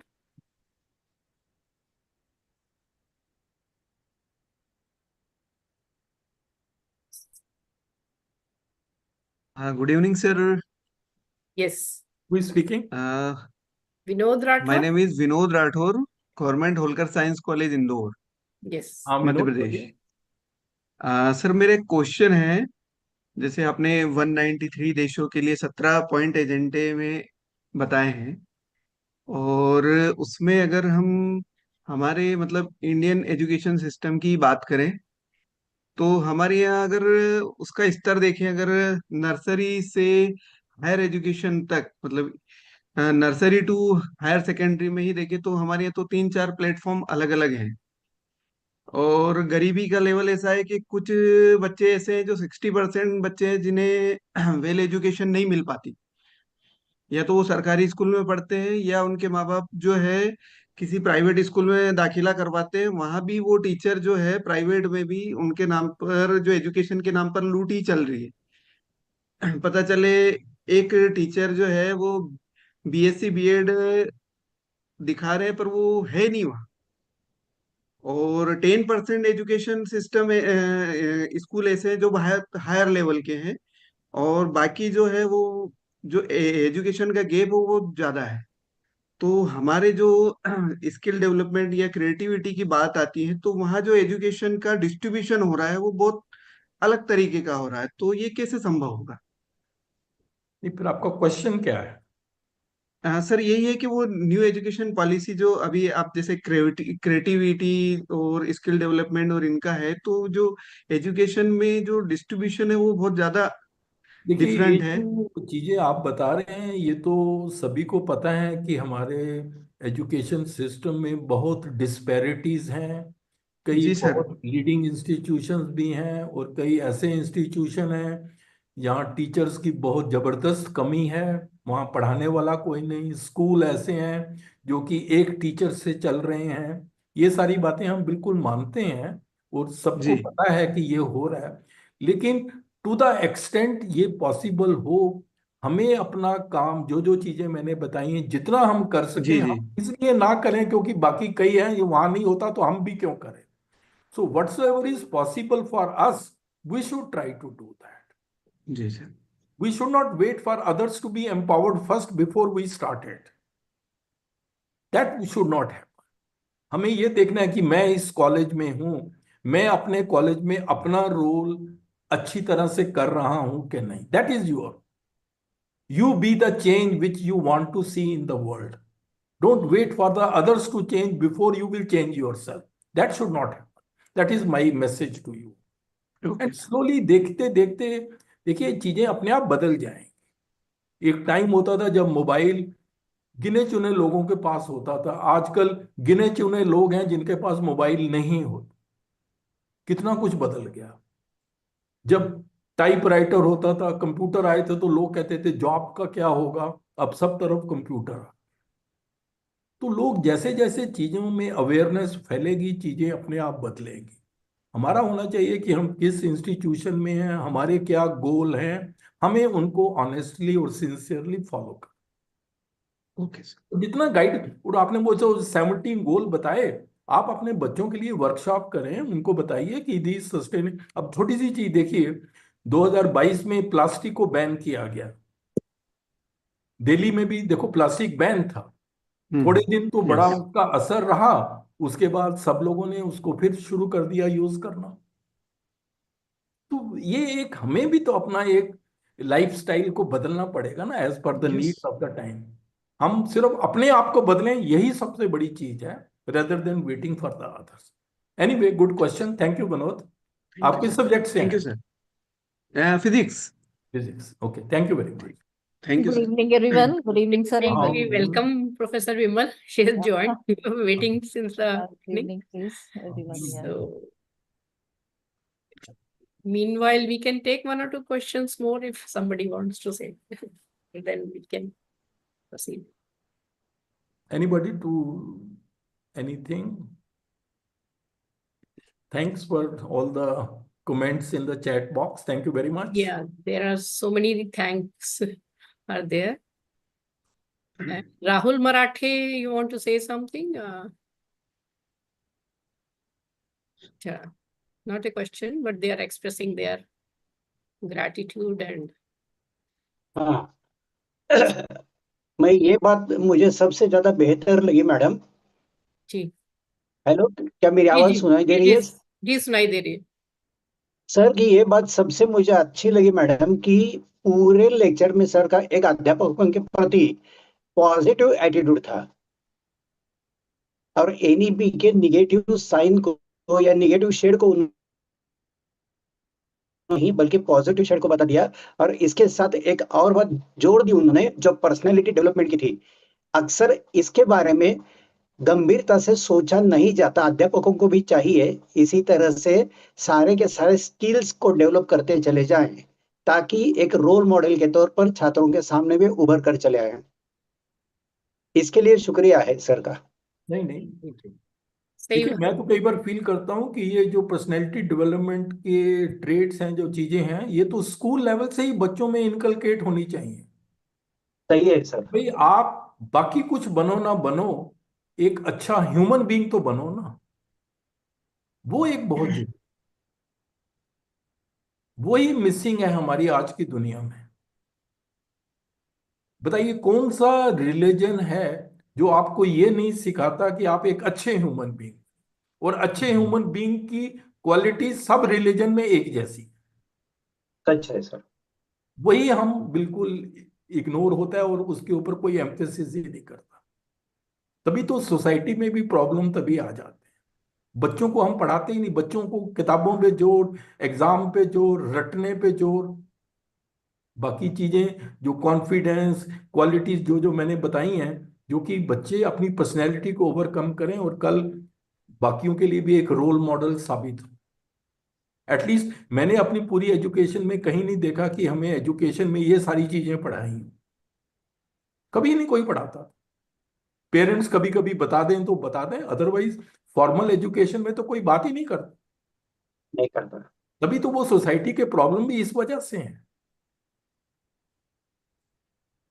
वो कहते हैं ना कि we are all born humans until religion separated us, wealth classified us, and politics divided us. Sir एक बात और आपने बेहतरीन रूप से छेड़ी है, जो लाइब्रेरी चले जाने की बात है वो बेहतरीन रूप से छड़ी आपने। टेक्नोलॉजी का जमाना है, सब कुछ बात एक क्लिक पर हमें मिल जाती है, सो बात अलग सी। लेकिन लाइब्रेरी में जाकर किताबों के साथ दोस्ती बनाए रखें तो और ज्यादा नॉलेज में बढ़ोतरी आ जाती है। ये बात आपने एक अच्छे ढंग से बताई सर, शुक्रिया उसके लिए भी। नहीं वो प्रॉब्लम है। कई बार किसी जमाने में होता था कि कोई बुक लाइब्रेरी में लेने जाओ तो वो कहते थे किसी को इशू है, 15 दिन के बाद मिलेगी और कॉपी सारी इशूड है, तो आप वेट करिए। इतना हम वेट करते थे, वो टाइम भी एक देखा है हम सब ने। और अब तो कोई लाइब्रेरी में जाता ही नहीं, किताबें ही पढ़ी हैं। और अब तो कई कंट्रीज में उन्होंने ये कर दिया है कि पब्लिशिंग पे ही जोर लगा, पब्लिशिंग को ही बैन कर दिया कि कोई प्रिंटेड बुक ही नहीं होगी, सब कुछ ऑनलाइन ही हो जाएगा। धन्यवाद सर। चलिए, thank you ji. Okay, over to you Thank you Vimal. so much, sir, for your motivating session. Not only you have touched upon the higher education aspect and set up the pace for this entire NEP orientation program, but also touched upon the personal traits, I think, which are very important for each one of us. So thank you so much for your deliberations. Thank you. And now I have my own responsibility to give you some information. So let me just share the screen.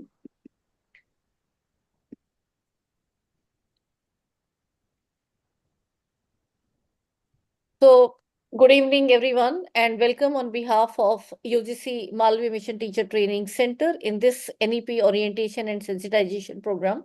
Starting today, that is 17th March, we'll be having sessions till 26th March, but with breaks, I'll tell you which all breaks you will have. And we are doing this 31st batch of NEP sensitization and orientation program in collaboration with Patkar Verde College, Goregaon, Mumbai, Maharashtra, and Government Holkar Model and Autonomous Science College at Indore, Madhya Pradesh. I, Vimal Ram, welcome each one of you on behalf of UGC-MMTTC, that is the Malviya Mission Teacher Training Center, a center of UGC and Ministry of Education under the flagship program, Malviya Mission Teacher Training Program. We are also known as GAD-MMTTC, and prior to that, we were popularly known as GAD-TLC. So the same brand GAD-TLC is now GAD-MMTTC and UGC-MMTTC. At my own prestigious institution, SGTB Khalsa College, a constituent college of University of Delhi, I welcome you on behalf of my management of this college as well as University of Delhi. And in each of our program, and we are seeking blessings from Guru Angad Dev Ji, the second of the 10 Sikh Gurus. So again, remembering the second of the 10 Sikh Guru, Guru Angad Dev Ji, who was chosen none other than by Guru Nanak Dev Ji to take the Gurumukhi and his entire vision and the Sikhism, which is meaning to learn and to each and every part of this world. We also remember Bharat Ratna Pandit Madan Mohan Malviya ji, in whose name we have this scheme has been kept at the central level under the leadership of our Prime Minister Modi ji. Let me add here that Bharat Ratna Pandit Madan Mohan Malviya ji was such an eminent academician who thought of instituting institutions like Banaras Hindu University. So I welcome each one of you with a virtual bouquet of flower, especially all the participants, amongst whom are administrators, teachers, research scholars, and others from all over our country, India. And special welcome goes to the leadership at our two collaborations. One, we have Dr. Pratibha Gaikwad, who is the principal of Patkar Varde College, Goregaon, and other is the Dr. Mala Kharkar, who is the CEO of the same institution. I also welcome the visionary leader, Dr. Anamika Jain, who is the principal at Government Holkar Model Autonomous Science College, Indore. So welcome to both these institutions head as well as all the participants coming from these institutions. In my own team at UGC-MMTTC at Khalsa College, just a minute, let me open the door.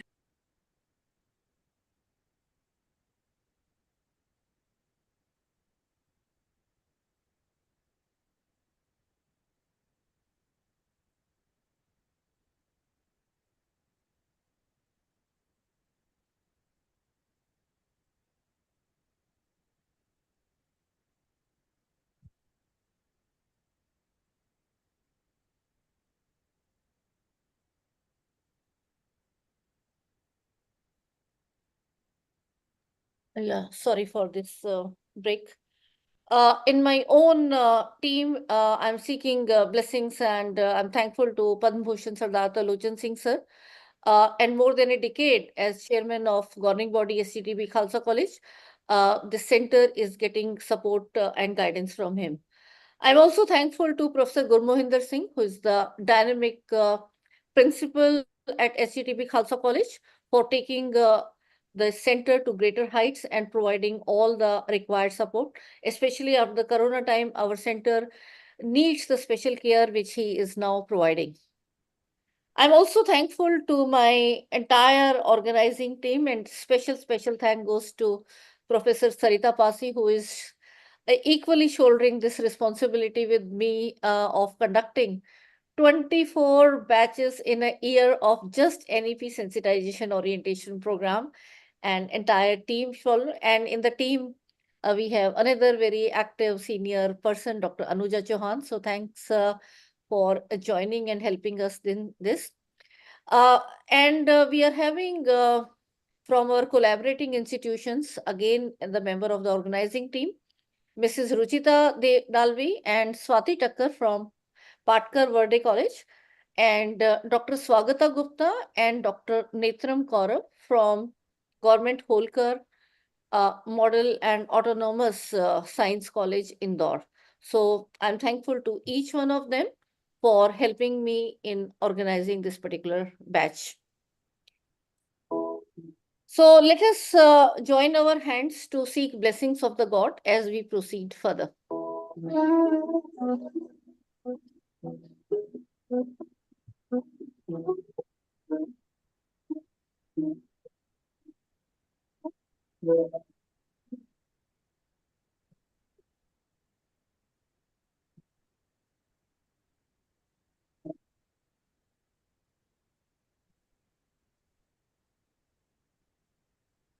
And very briefly, I will take you to the journey of how we got these centers. Actually, entire team of academicians, right in the leadership of Professor A.K. Bakshi sir, whom you have listened just now, and also Professor Ved Prakash sir, along other academicians. We actually started as a team working for EPG Pathshala project, and then we realized the teachers are lacking digital skills, and we wrote the proposal for getting the teaching learning center under the Pandit Madan Mohan Malviya National Mission on Teachers and Teaching scheme in December 2015. And since 1st July 2016, when this center was inaugurated by the then Honorable Minister of Education, Smriti Jubin Irani ji, we have been working in the areas of teachers training. More than 89 courses we had completed for EPG Pathshala project in these 6 subjects. All the content is available on inflipnet.ac.in. We have also prepared more than 50 MOOCs, out of which 42 MOOCs are only for the EPG Pathshala project. When our country launched 63 PG MOOCs, 42 was contribution from our single center, and it is all because of the massive effort of more than 2,000 academicians who contributed as authors, reviewers, and others. The journey continued when we got the Teaching Learning Center. We prepared open educational resources like Teacher Kit, along with, again, many academicians here helping us. Since 2016 to 2020, we were conducting programs in face-to-face mode. 2020 onwards, our centers stopped getting funding and we were told to go into sustainable mode, a double shock coming, and that too in the Corona time.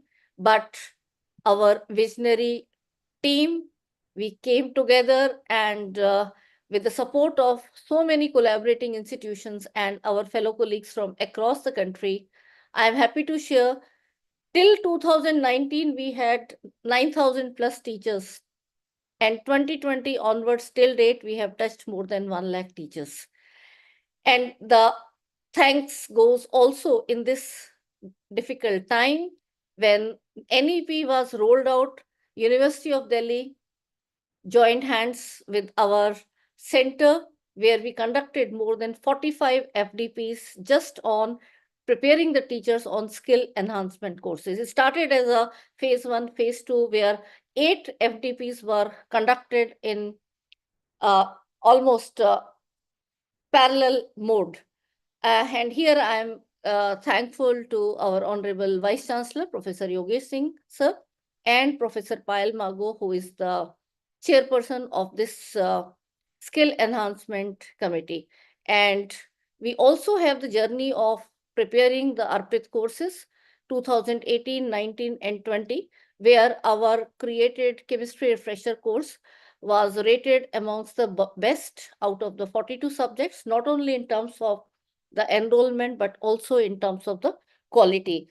And it is because of this ground level mammoth work that a group of academicians came together and worked. And this group is ever expanding, and all of you can please join this, because the center is by the teachers and for the teachers. That this GAD-TLC center of ours was selected as one out of the 45 centers which were selected out of the then existing 99 centers. And we were awarded Malviya Mission Center.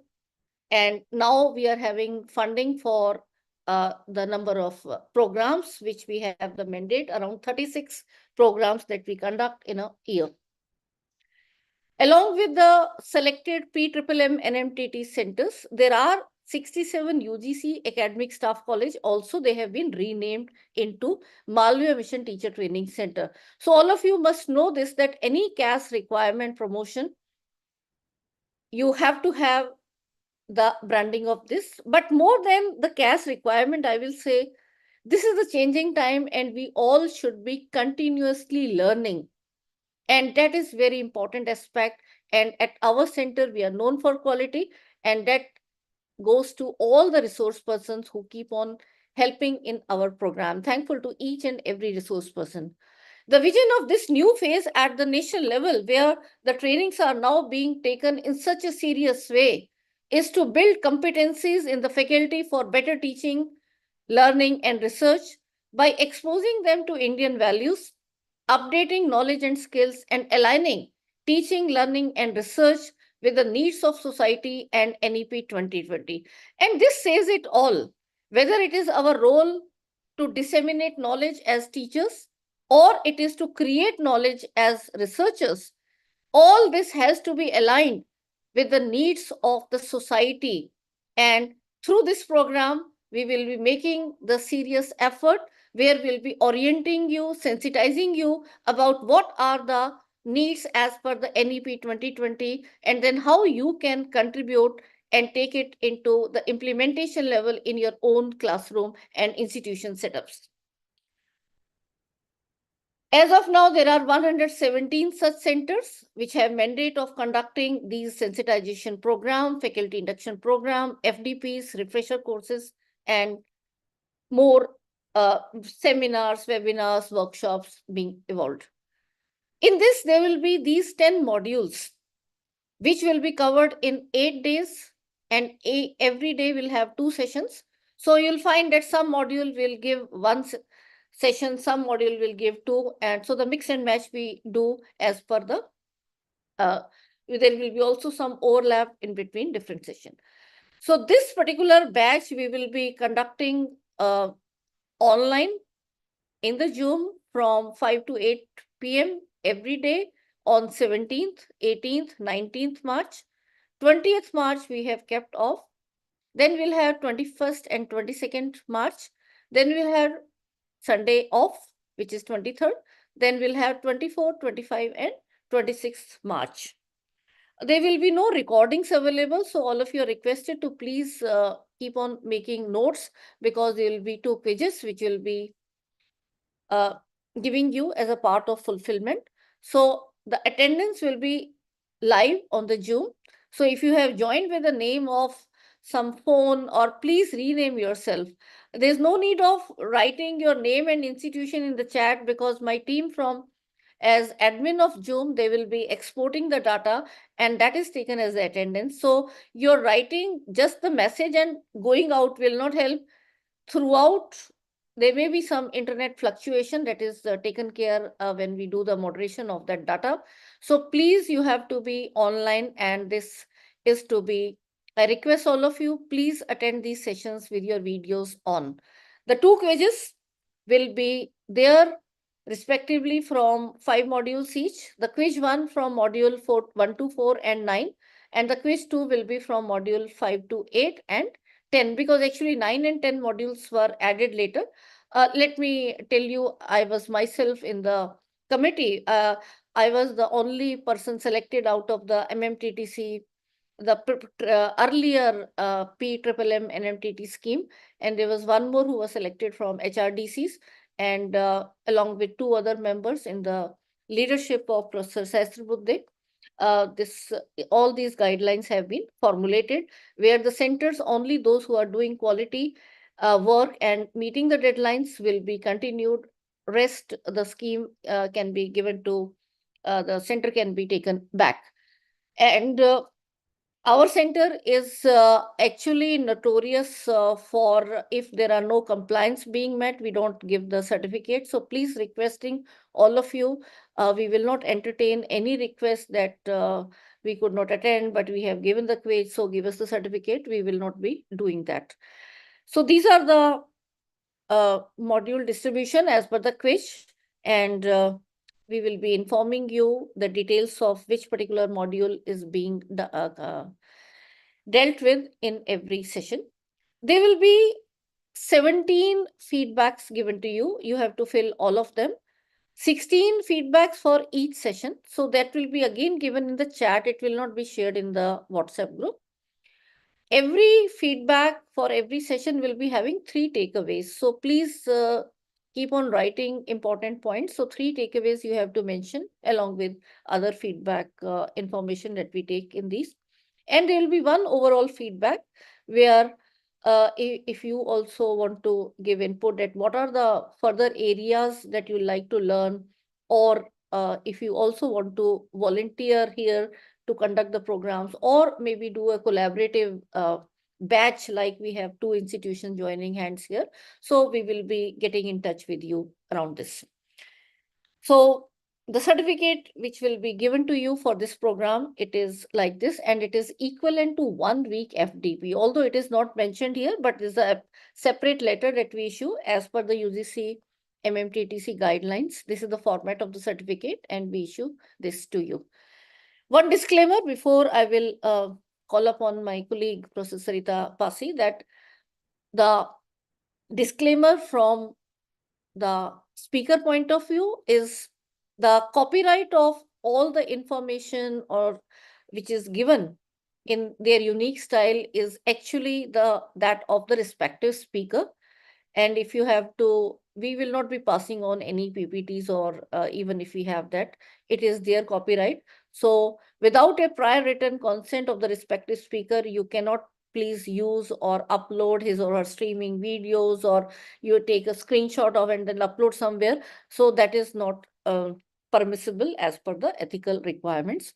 And other disclaimer I will like to give from my own center also to the resource person. Any information which is maybe mistakenly it is given wrong, or if it is some sensitive issue raised by the speaker, then it is his or her responsibility. The center has nothing to do with that. So with these ethical responsibilities, now I will request the second session to be taken by Professor Sarita Pasi, who is my own colleague at our another sister institution from Delhi University is from Zakir Hussain Delhi College of Delhi University. And let me briefly introduce her before I call upon her to share very important thing on student diversity and inclusive education. Is Dr. Sarita Pasi is a professor in chemistry at Zakir Hussain Delhi College, and she has teaching experience of teaching organic chemistry for the past 28 years now. She is BSc MSc from St. Stephen's College and PhD in organic chemistry from University of Delhi. She is a recipient of KBL Mathur Gold Medal from University of Delhi.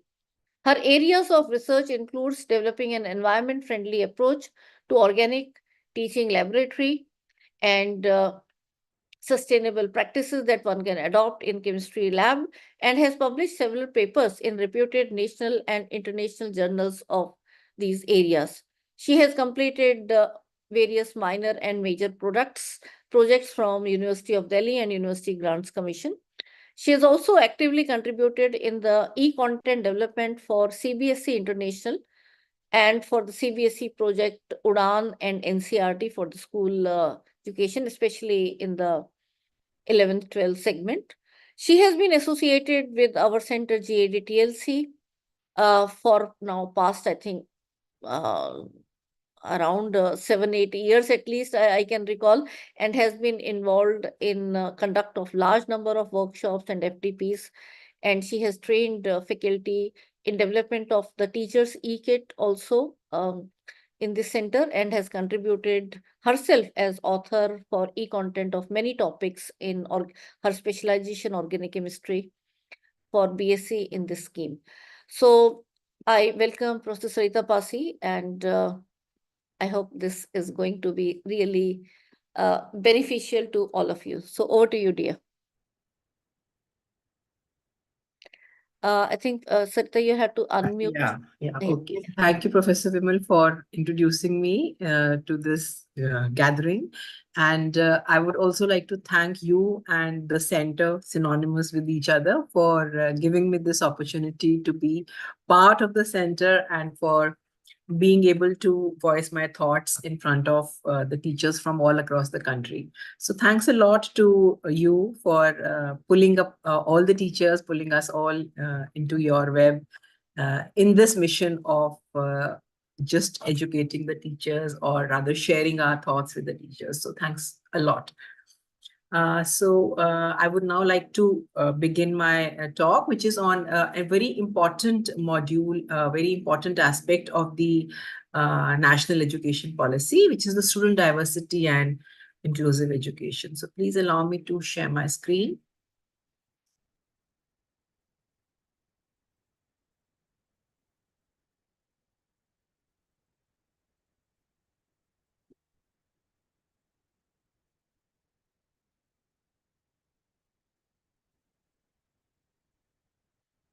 I hope the screen is visible. Yes, ma'am, it is visible. Okay. Okay, so this is a very important topic, so much so like we have many other modules. So we have, Sarita, yeah. I'm extremely sorry here. I forgot to call upon the principals of the two of the Okay. collaborating institutions. Very sorry indeed. So should we, yeah, I'll just, yeah. I'll begin a little later. You can please Yeah, do that. So, first of all, I will like to invite, I think, Dr. Anamika Jain. Ma'am, you're there?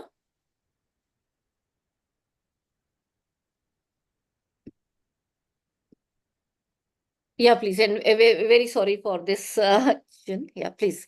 Over to you for your words at this level, please.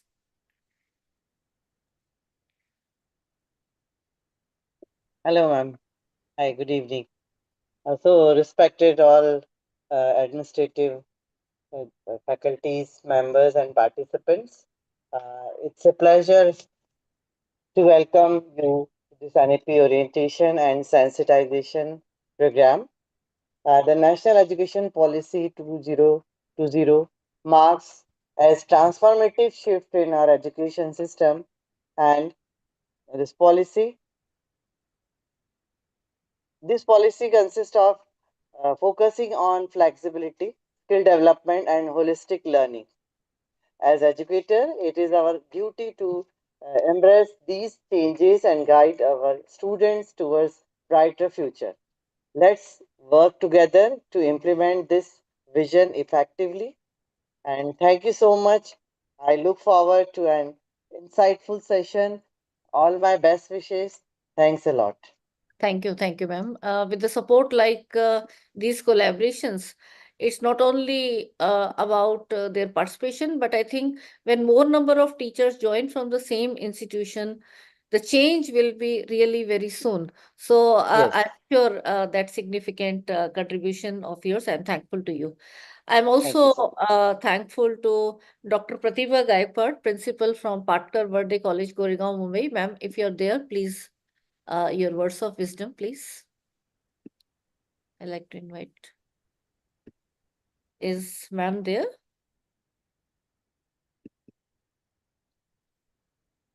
I think the organizing team members, would you like, you can tell us whether ma'am is there?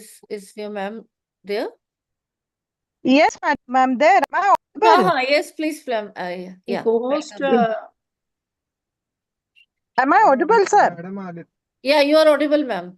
Please. Yeah. On behalf of Chikitsak Samuhas, Patkar Verde College, it gives me immense pleasure to welcome one and all at this FDP, which will run through 17th to 26th March on a very, very important topic, NEP orientation and sensitization program. As of now, we all were witness to a very scholarly and very wise words of Honorable Professor Dr. A.K. Bakshi. As he rightly mentioned, at any stage of development, humans should not be lost sight of. And we should be developing not only a particular field or branch of knowledge, but the overall development of a person. That is what our NEP 2020 expects us to happen in the arena of higher education.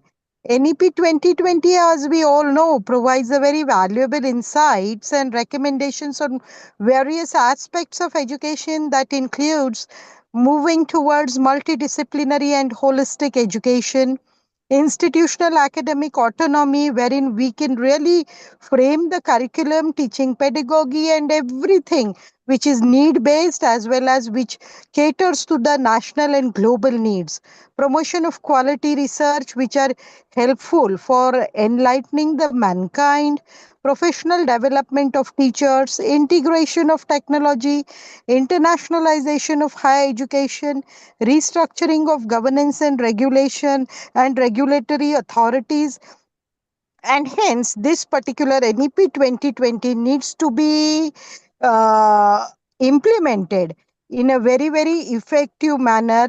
And we at Patkar Verde College are blessed to have a very visionary leadership in the form of Honorable Mr. Rangnikar sir as our chairman, Honorable Dr. Pandit sir as our secretary, Honorable CEO Mala Kharkar madam, with all my enlightened faculty members who are in the third year of implementing NEP in the true sense of it, and we are finding the outcomes very, very promising and useful.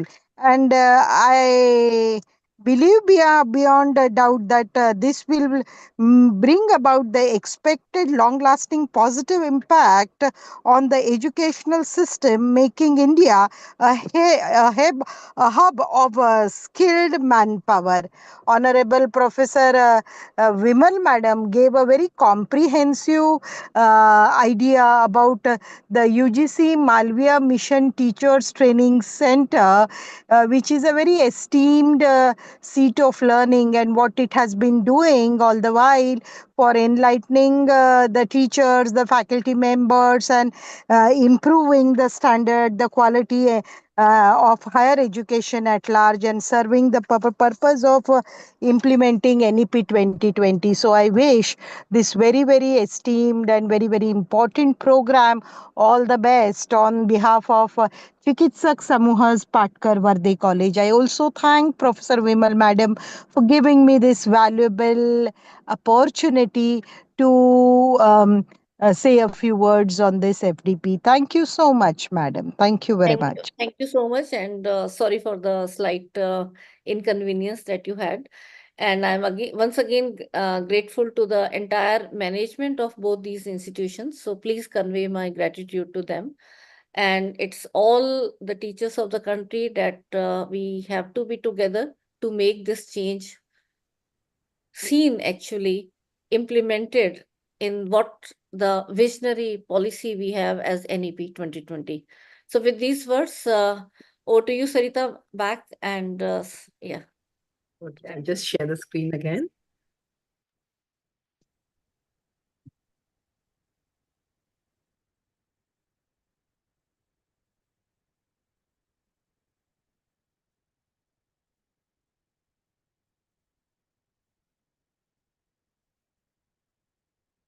I hope the screen is visible. Yes, visible. Okay, so we'll quickly now jump to what I will be talking about. In this session, I'll be talking of the meaning of diversity in education. Then once we understand what is diversity, then how is it linked to the inclusive education? For that, we need to understand the difference between equality and equity. And since we have a lot of students facing mental health issues in our classes, so we'll also be talking of how we can use the learner-centric approach to combat all these problems that we face in the class, because all these students form a part of the different diversities that we face in our classrooms. Then how we will embrace diversity to make it inclusive. What are the various barriers to inclusive education, and what can we do as an institution and as individuals? All that I will be talking about. And here I will be largely sharing my own experiences that I have gathered over the years in how to striking that chord with the students, addressing each and every student in the classroom so that we cover up all the diversities that we have in the classroom. So for that, it is very important that we understand what does diversity mean to us. So basically, if I say diversity is a wide variety of something, whether it is in our country, whether it is in the state, whether it's in the region or the small society that we are staying in. So in more detailed terms, we can say that diversity is the range of differences of the between the human beings, including their ethnicity, their gender identity, their sexual orientation, their age, social class, physical ability. So we are all different with respect to all these things, their religious or ethical value systems, or the national origin, political beliefs, and all these different students that we are talking of, containing all these differences, they're all present there in our classroom. So as I've depicted here in this work, the map of our country, as you can see that there are the whole country is differing with respect to their what they wear, their cultural events, their dances, their vegetation, everything actually. So naturally, the whole country comes to our classrooms. And so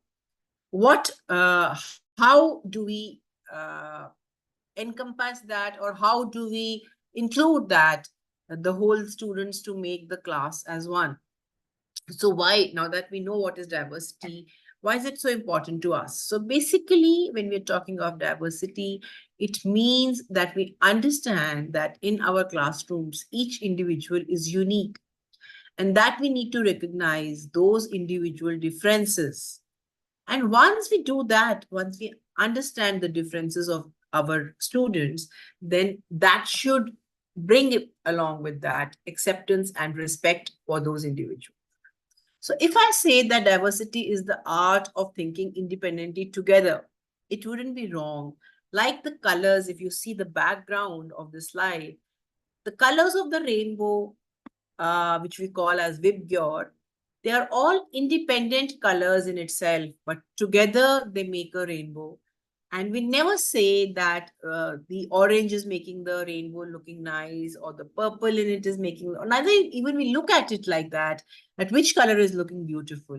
We always say that the rainbow is looking nice because that is how we accept it as. So similarly, the classroom has a diverse kind of students in the classroom, and we have to include that all with it as one. And we cannot take them as a single units. We cannot have so many units. They are all making one class.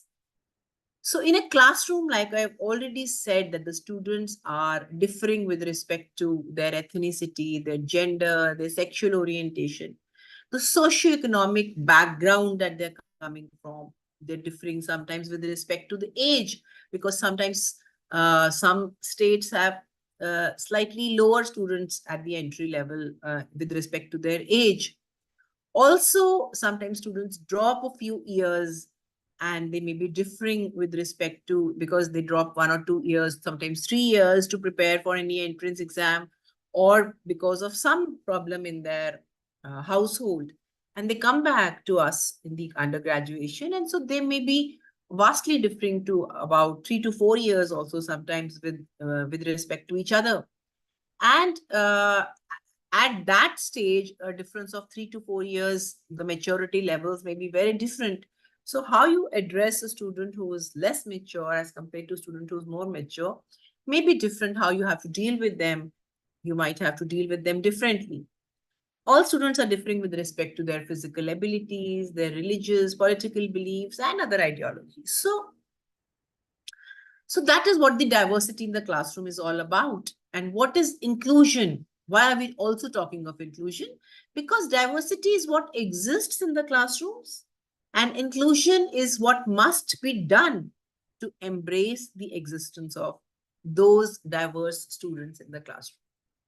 So these are the 3 words which are very often used when we're talking of our classrooms in education, because the idea of inclusion and diversity instills among students and education body system a sense of oneness. That is, that we are all one, in spite of the differences that we have with respect to each other, we are still one. So if I say that inclusive education is unity in diversity, it wouldn't be wrong.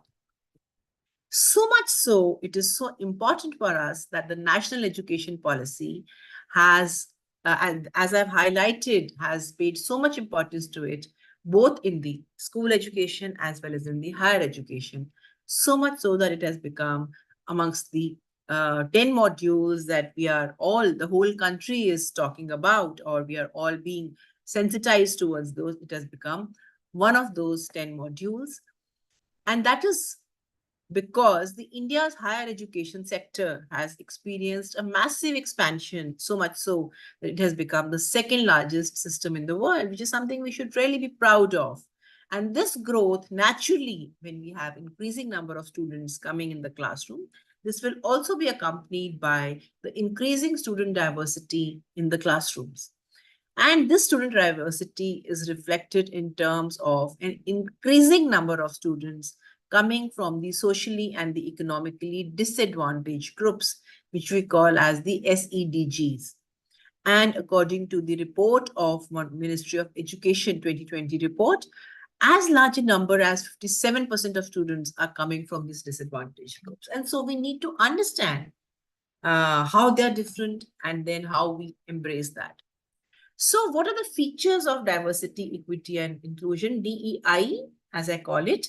This is the term that we will be using quite often in this next 1 hour. So they are the essential components of a well-rounded and equitable education system.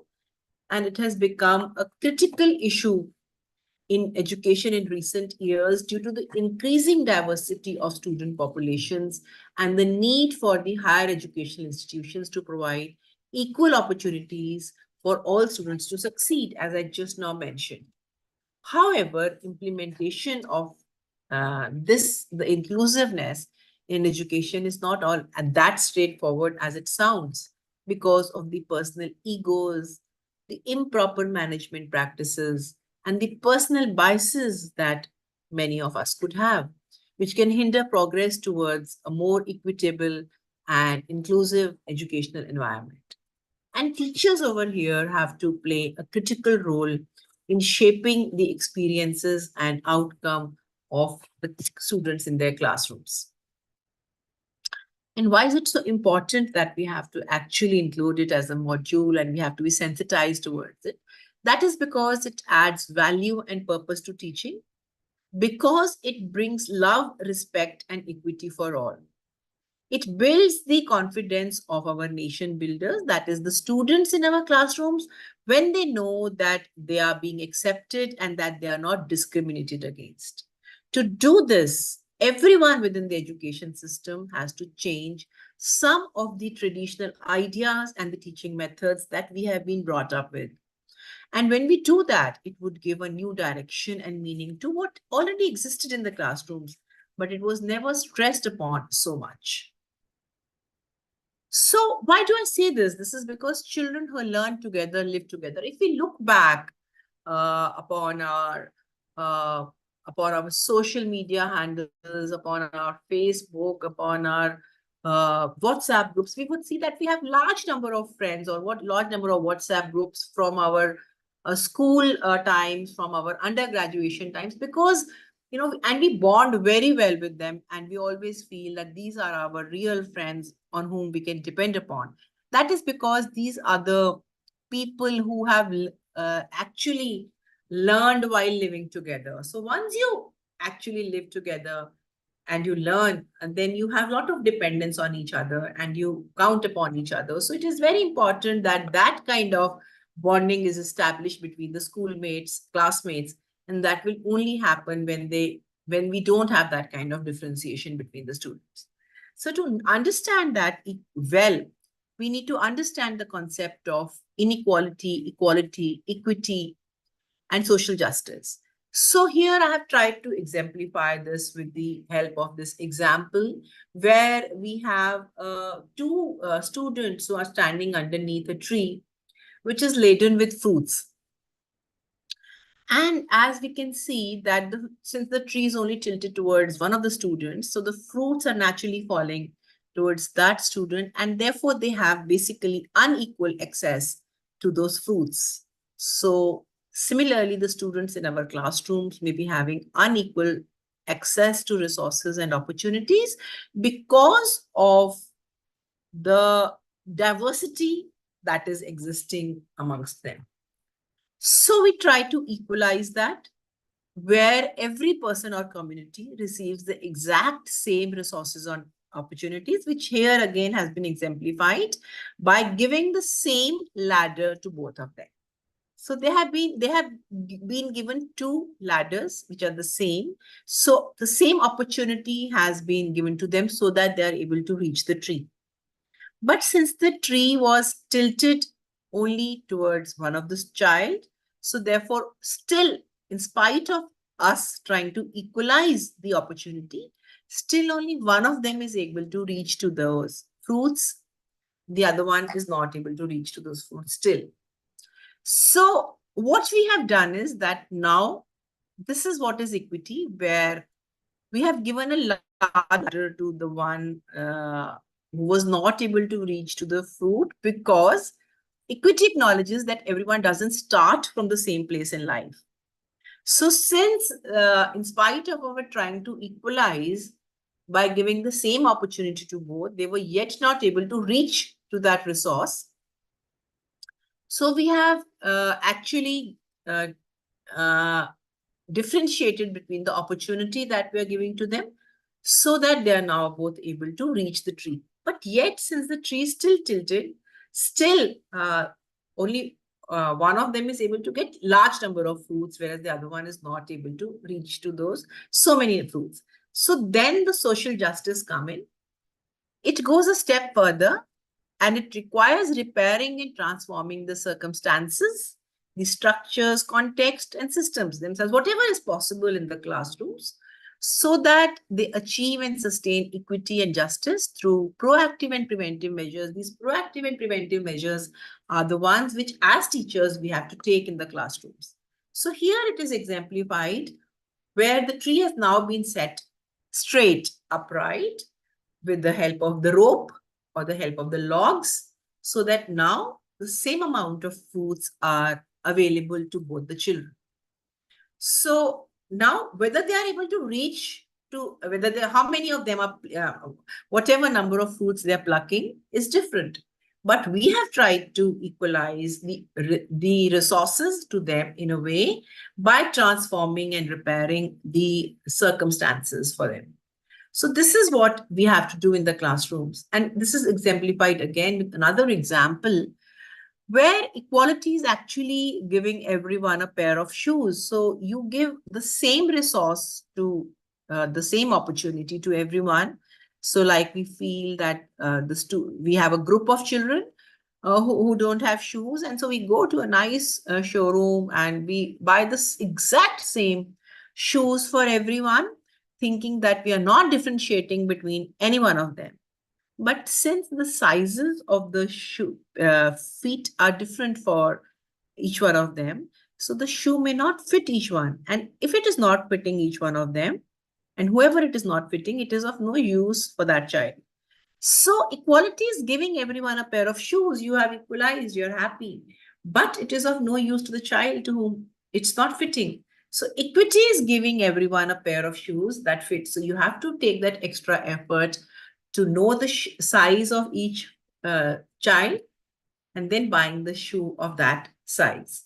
So that is what we have to do with our children in the classrooms. Basically, it means understanding the children and moving beyond simple tolerance, that we do not have to just tolerate them. We don't have to tolerate them, to embracing and celebrating the rich dimensions of diversity contained within each individual. So each one of them is different, and we have to accept that difference and accordingly modify our teaching strategies. So this is a very famous quote by Verna Mars, who's a leading diversity and inclusion expert. She's also the founder and president of Verna Mars Consulting Group. So she said that diversity is being invited to the party. Inclusion is being asked to dance. So you may invite a large number of people to a party just for the sake of having different kind of people to the party. But unless you involve them in the party, say this is dance as an example, unless you communicate with them, unless you talk to them, unless you ask them to dance or sing. That means you've included them as part of the group. So that is what is inclusion. So she also stressed that promoting diversity and inclusion needs to go beyond words. And why she said that? She gave an example in one of her very famous TED Talks. She said that when Harvard Law School admitted its first female students, before that they had only male students in 1953.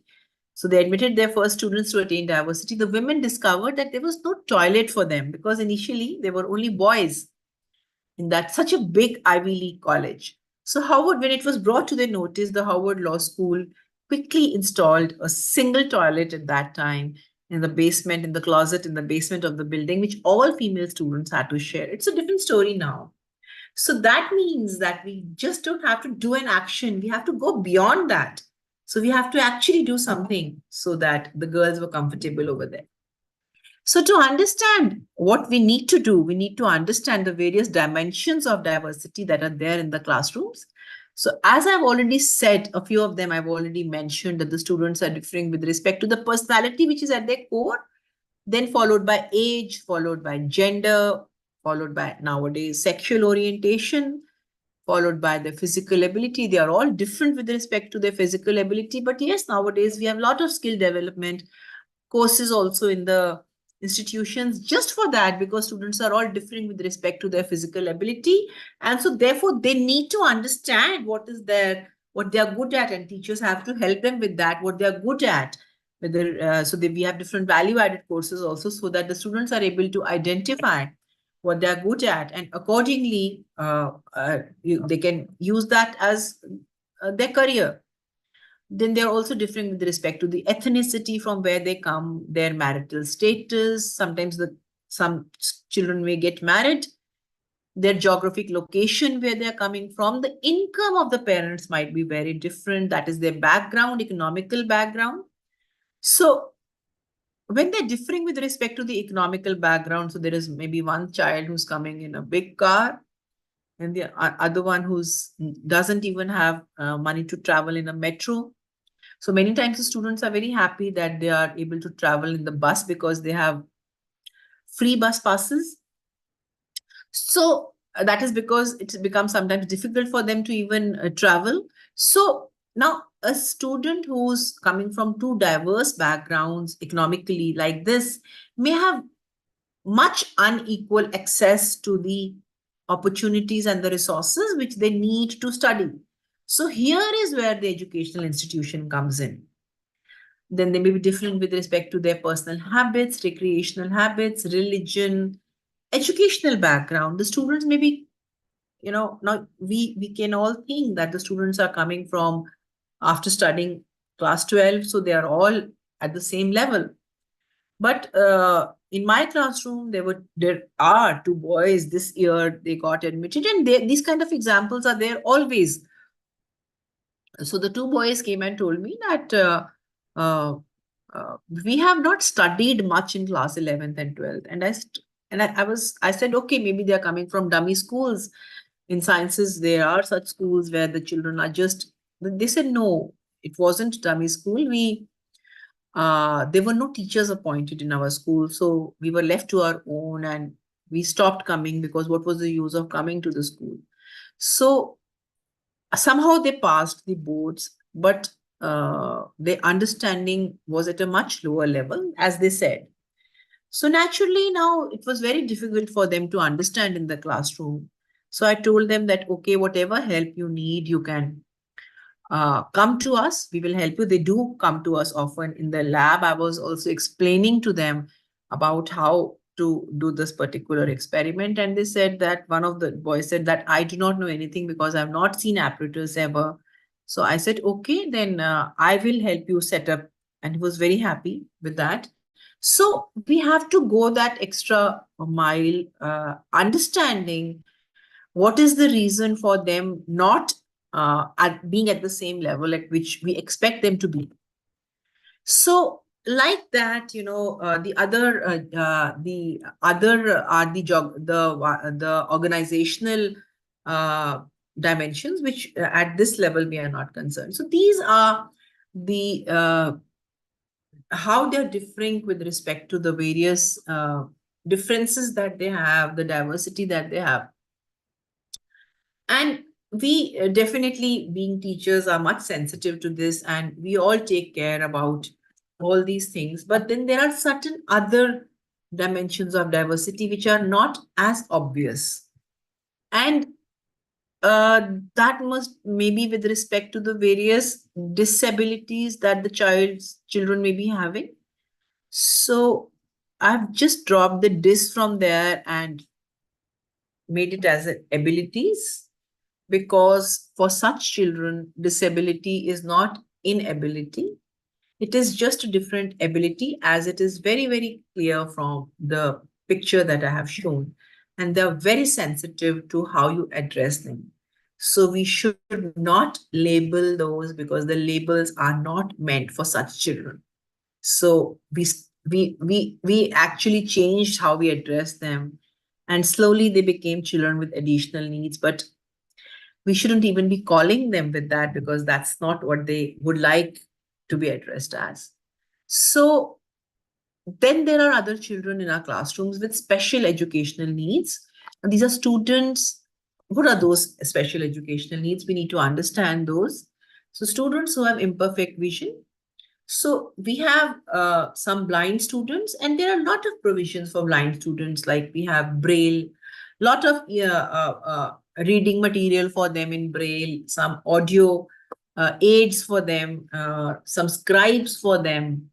Similarly, for physically disabled, now the whole college is compliant with the physically disabled. We have ramps everywhere. We have installed lifts for them. There is even a bathroom in most of the educational institutions for the physically disabled. Similarly, for all these, so these are the ones which are we have made a lot of provisions for.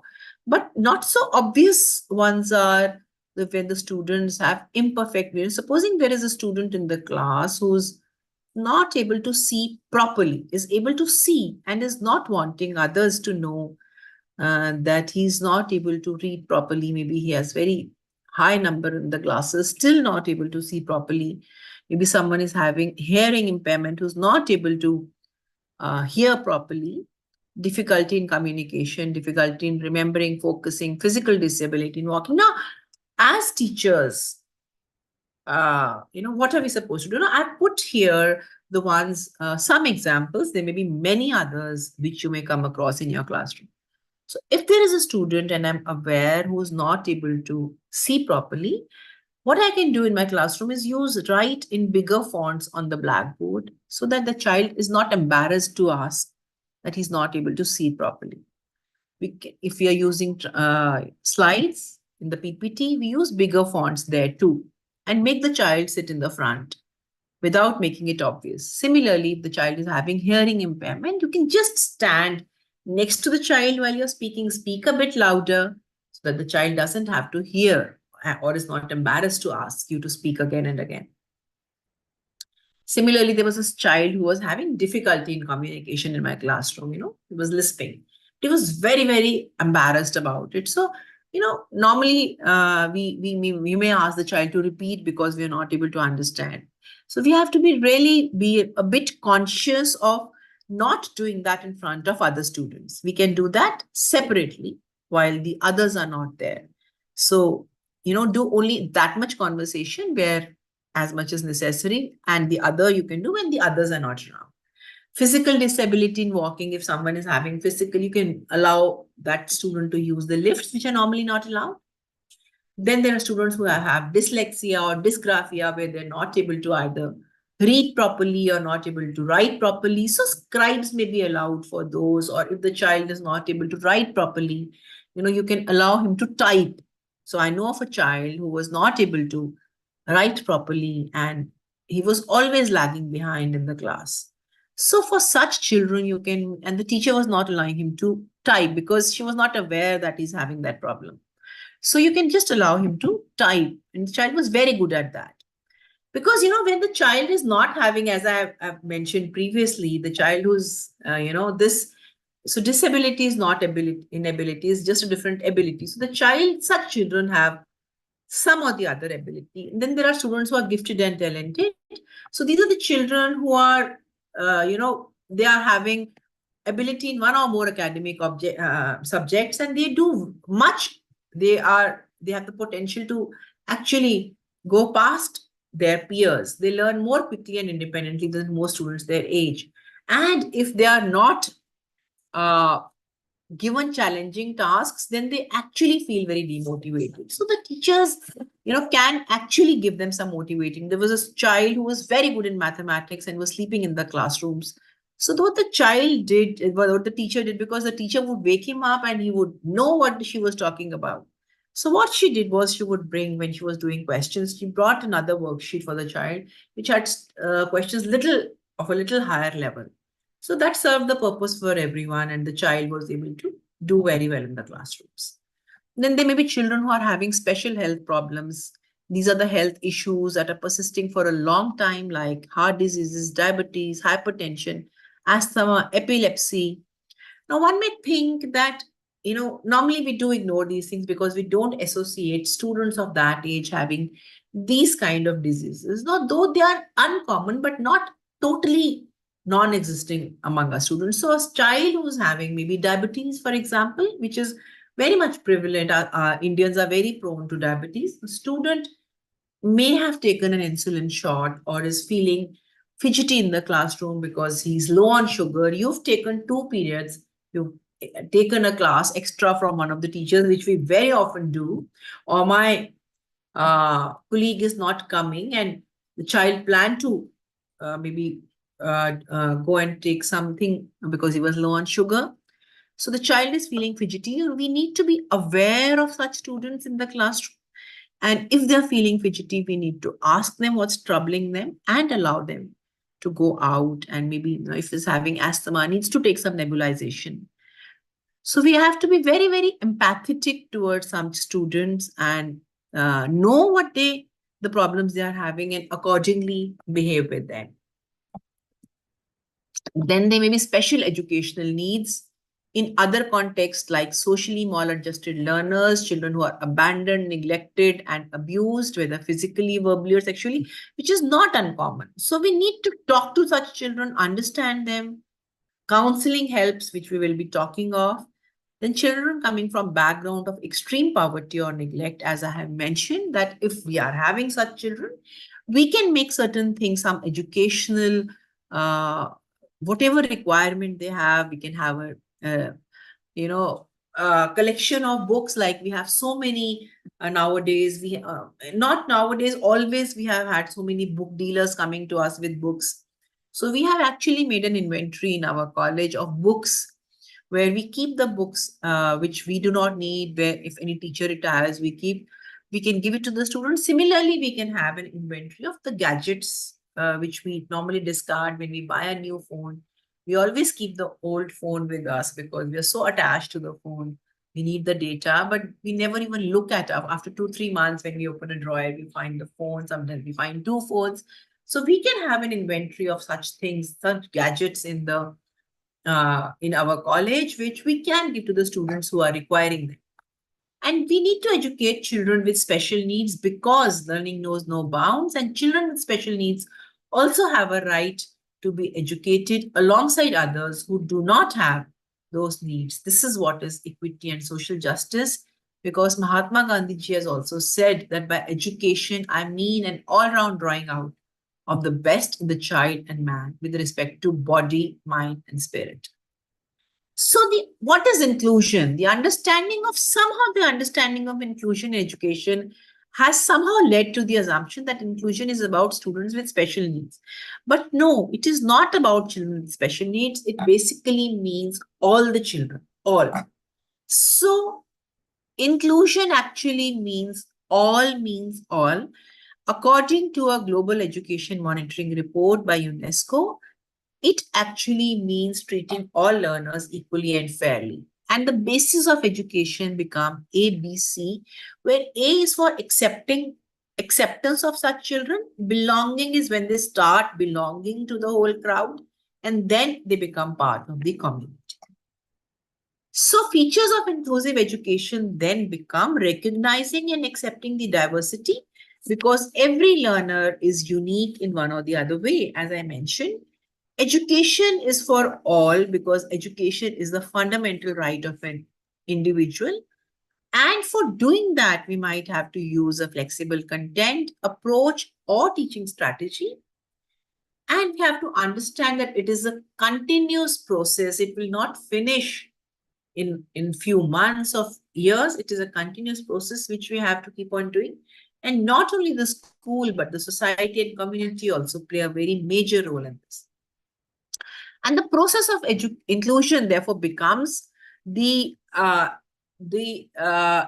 responsibility of the education system. I've just put it all together here, where they have to be equipped to handle the diversity in the classrooms, whether they do it by modifying the curriculum, by modifying the teaching and learning methods, by adapting to them, by augmenting them, by altering them, whether they involve the peers, parents, and the community, whatever support they need for that, basically they have to make the educational institution responsive and the child-friendly environment.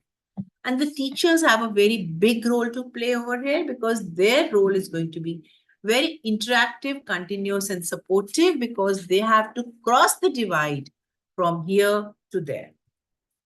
And this is how you can celebrate diversity in the classrooms where, this teacher who was teaching catering program, and when, the Parsi New Year was approaching, she just used that as a theme and built up the menu around that. So similarly, we have so many festivals in our in our country. So whenever a festival is approaching, like say Lohri is approaching, Basant Panchami is approaching, Eid is approaching, you can just talk about now Eid is about, Basant Panchami just went by. So whenever some festival is approaching, you can just talk. So students were asking me, ma'am, please give us a chutti. Let's not study. So I told them, do you even know what it is all about? Just read about it and come the next day. So then, they may just wear yellow and come, you can tell them, why do we wear yellow on that day? What is the significance of the festival? So there's so much in the country. And when you do that, then the whole classroom gets involved. You're celebrating the diversity of the students in the classroom. And you can also, there are a few suggestions where to embrace the diversity in the classrooms, you have to be non-judgmental and treat all learners with respect and dignity. You have to challenge any kind of direct or indirect discrimination, prejudices, harassment or bullying, and biased attitude, whether it's by you or by others. You should not have any favorite learners, or you should not give more attention to some than others. Now, as teachers, we feel we don't do that. Supposing my colleague asks me that you please send some students, I need to have a program. तो आपको पता ही अच्छे debating के लिए चाहिए, for example. तो आपको पता ही अच्छे बच्चे हैं, अच्छा बोलते हैं, you will just send them.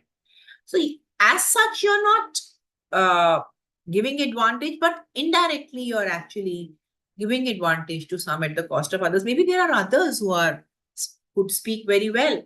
So we make it very easy कि अच्छा बच्चे comparing के लिए बच्चा चाहिए, ये बच्चा अच्छा बोलता है, आप इसको ले. Others may be there who are good. It's just that we need not be knowing about them. So we have to see that we do not give advantage to some over others. We have to see that we do not offend particular groups, any religion, any faith, and also that we do not impose our own attitudes, values, and beliefs upon our learners unknowingly. Other opportunities, as I've mentioned here, visiting local and national events, visiting museums and cultural buildings. जैसे बहुत सारे science day है तो कोई science museum visit कर लिया, environment day है तो हम किसी हेरिटेज पार्क चले जाते हैं. You should also mix different learnings during group and paid activities so that they learn from each other, because that is what is celebrating the diversity of the students in the classroom. And you should also draw upon the experiences of learners ताकि वो एक दूसरे को बताएं अपने बारे में, whatever they know of different faiths, religions, like that. And then not so motivated learners they form a big diversity in the classrooms. We often hear many of the teachers discussing कि बच्चे आजकल class में interested बिल्कुल नहीं है, बिल्कुल पढ़ना नहीं चाहते, तो वो एक बहुत बड़ा ग्रुप है, एक डाइवर्सिटी हमारे क्लासरूम्स की of not so motivated learners. So we need to be aware of what motivates our learners. We need to be aware of what our learners are expecting from us, as what the way we deliver, they might not be wanting that. So what we can do is what I do in my classrooms after 3-4 classes in the beginning, I ask them, are you okay with the style that I'm teaching? So sometimes they do say you're going fast. Sometimes they may say you're going slow. Sometimes they say we need more numericals. Sometimes they may say, depending upon the paper, sometimes they may say, depending upon what we need more case studies, they may say, and recently they told me we need more previous year's question papers. So मैंने क्या किया, हर topic के बाद में I put a few, in any case we do questions in the class. So I just put last year's question papers and I tell them, these are the previous year's question papers. So they are happy. Because if you're not doing that, the passive learners will always blame the teacher. ये teacher ठीक नहीं पढ़ाता है. So we have to make things interactive for them by involving them as much as we can. So we have to actually deliver. Not that we change totally, but just modify. पढ़ाना तो हमने है ही, मेहनत तो हमने करनी ही है. So just involve our learners a bit by telling them what they want to hear from us. Because आजकल everything is available.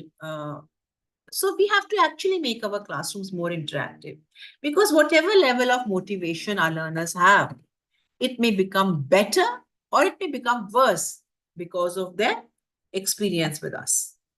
To motivate our learners, to keep them engrossed in what you are doing, we can ask open questions. Now, what are open questions? Normally, we ask them, supposing they have to say yes or no. अगर एक ने yes बोला और आपने गलत बोला तो दूसरा no बोलेगा.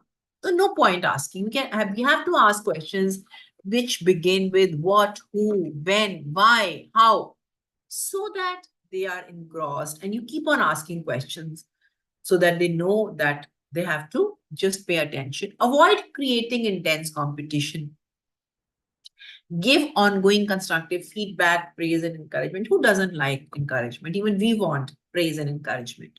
Make tasks interesting for them, practical and relevant. Give realistic targets. अब supposing बच्चों को कुछ हमने असाइनमेंट लिख के देने का है, या कुछ उन्होंने पैराग्राफ लिखना, हमने बोला 5 पैराग्राफ्स लिख दो, तो 5 तो वो या 5 क्वेश्चन नहीं कर पाएंगे. So sometimes the teachers कि चलो 5 बोला है तो 2 तो करेंगे ही, बट वो 2 भी नहीं करेंगे. उन्हें पता है कि 2 करे तो टीचर ने तो खुश नहीं होना है. So we have to give realistic targets. Support those who need it in whatever, as I've said, by giving them whatever they require. Similarly, you may need to vary our teaching and assessment approaches so that it reaches all learners. Students may be having varying attention span, which is the amount of time. बच्चे आजकल बहुत जल्दी distract होते हैं.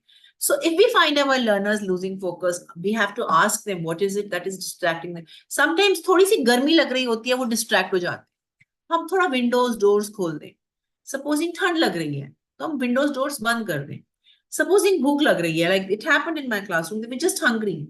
So I had, just come back. उनकी previous teacher ने बहुत extend कर दिया था, lunch hour चला गया.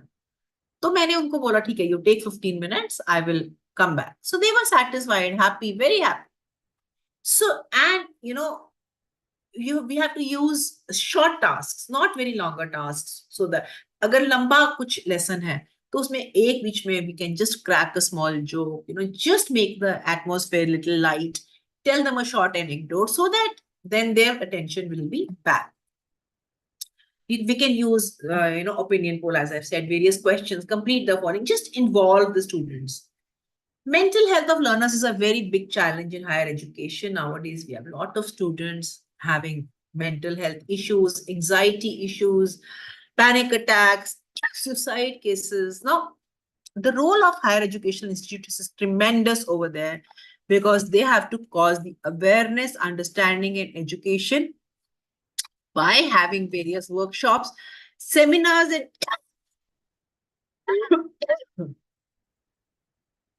excuse me, and awareness campaigns about the mental health issues that our students are facing. So to make them aware, everybody aware of what it is all about. Then there should be on-campus counseling services staffed by trained professionals, such as psychologists, who are there Nowadays, a lot of institutions have psychologists coming in the college. Then we should have student support centers which offer a range of services to enhance the student well-being, whether it is with respect to the academic assistance they need, whether it is with respect to mental health support, whether it is with respect to career guidance. We have financial aid. As I said, we have a lot of financial aid. We have committee, but then, that is not enough. There are so many students who need coming from modest backgrounds. So if they need any kind of financial aid, disability services, and so on. We should also have peers supporting programs where we have trained student volunteers providing assistance and empathy to fellow students. They bond very well with the students of their own age. So, and mental health promotion, which is organizing events, promoting healthy lifestyle choices, what they should be eating, encouraging physical activity, how much screen time they should be having, and all that. So all this is important. Basically, it is very important to equip the teachers with the knowledge and skills to recognize and respond to mental health concerns, which eventually will create a supportive environment for learners. And the role of teachers is again very huge over here because of the non-availability of counselors around the clock.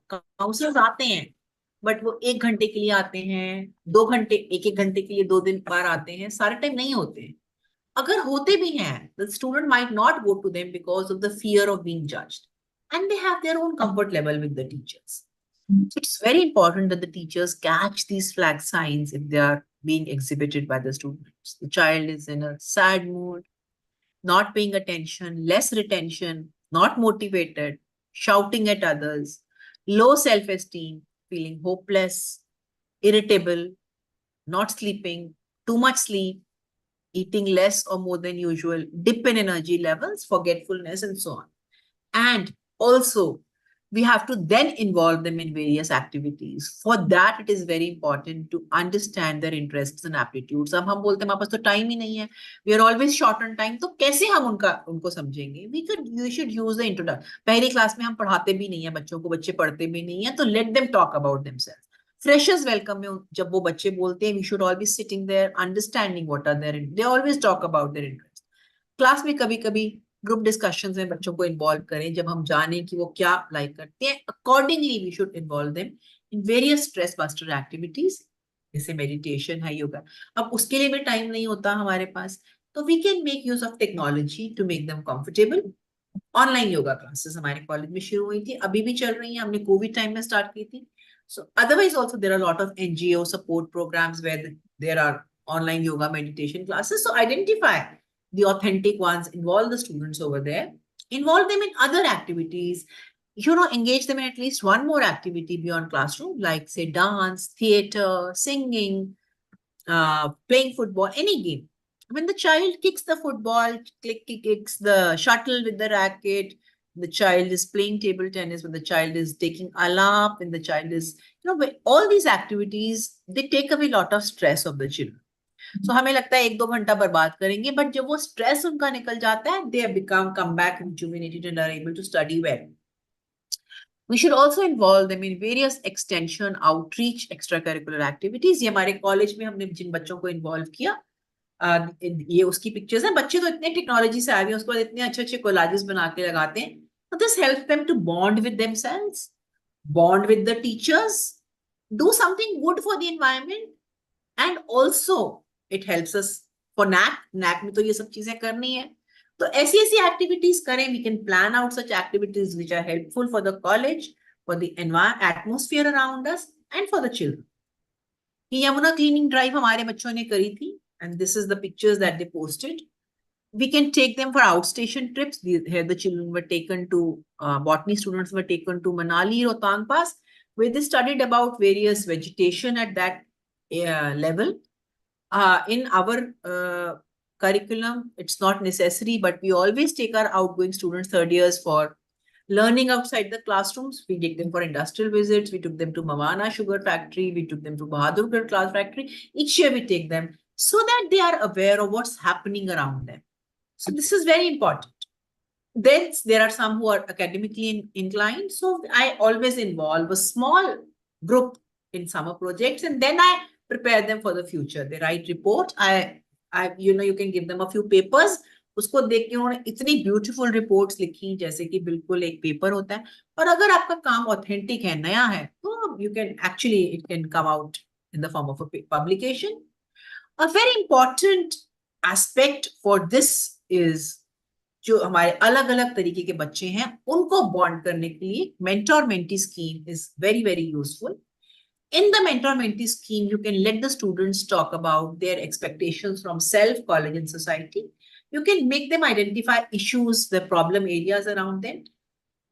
There may be peer pressure, parental pressure, sibling rivalry, language barrier. बहुत बड़ा barrier आजकल बच्चों को language की problem होती है. College administration में कोई library में तंग कर रहा है, कोई office में तंग कर रहा है.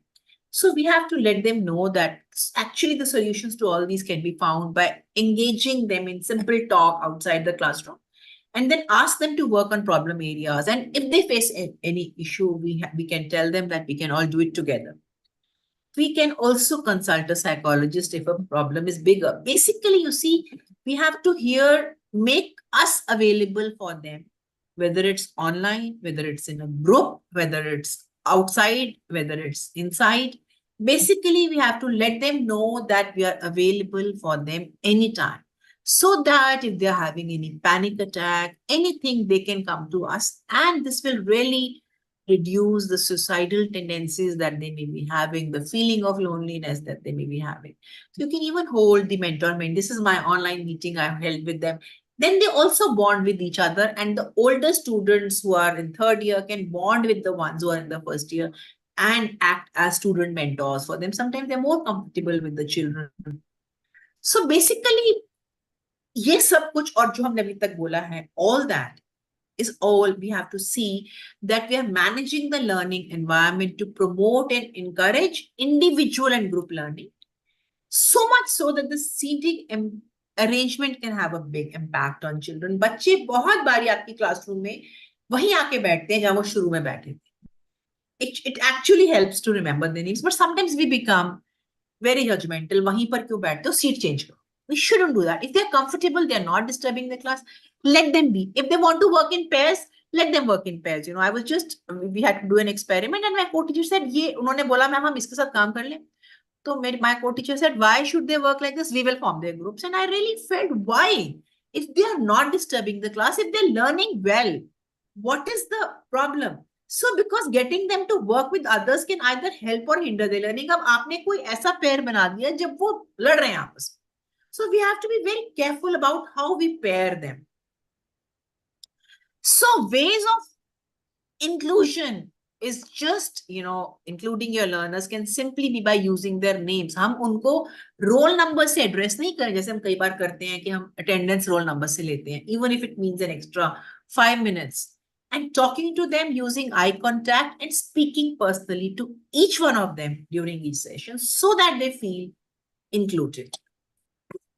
Other ways to promote inclusion include, wherever required, for whomever required, identifying where modifications or changes are needed to equipment or activities. कोई छोटा सा बच्चा है, short है, उसको आपने एक stool दे दिया lab. Like that. I mean, this depends upon the environment, the requirement, using a wide range of teaching, learning, and assessment approaches based upon learners' needs. Sometimes we even need to adapt the assessment. Provide extra time, dictionaries, a need to translate the material, layout or positioning of the environment, as I mentioned, is very important. Providing additional support and alternative but equally valid methods of assessment may be used. And for doing all this, we need a learner-centric education, because this is a very famous quote by a Chinese reformer by the name of Confucius, who said that I hear, I forget. तो अब जब खाली बोल रहे हैं बच्चे भूल जाते हैं. I see, I remember. I do, I understand.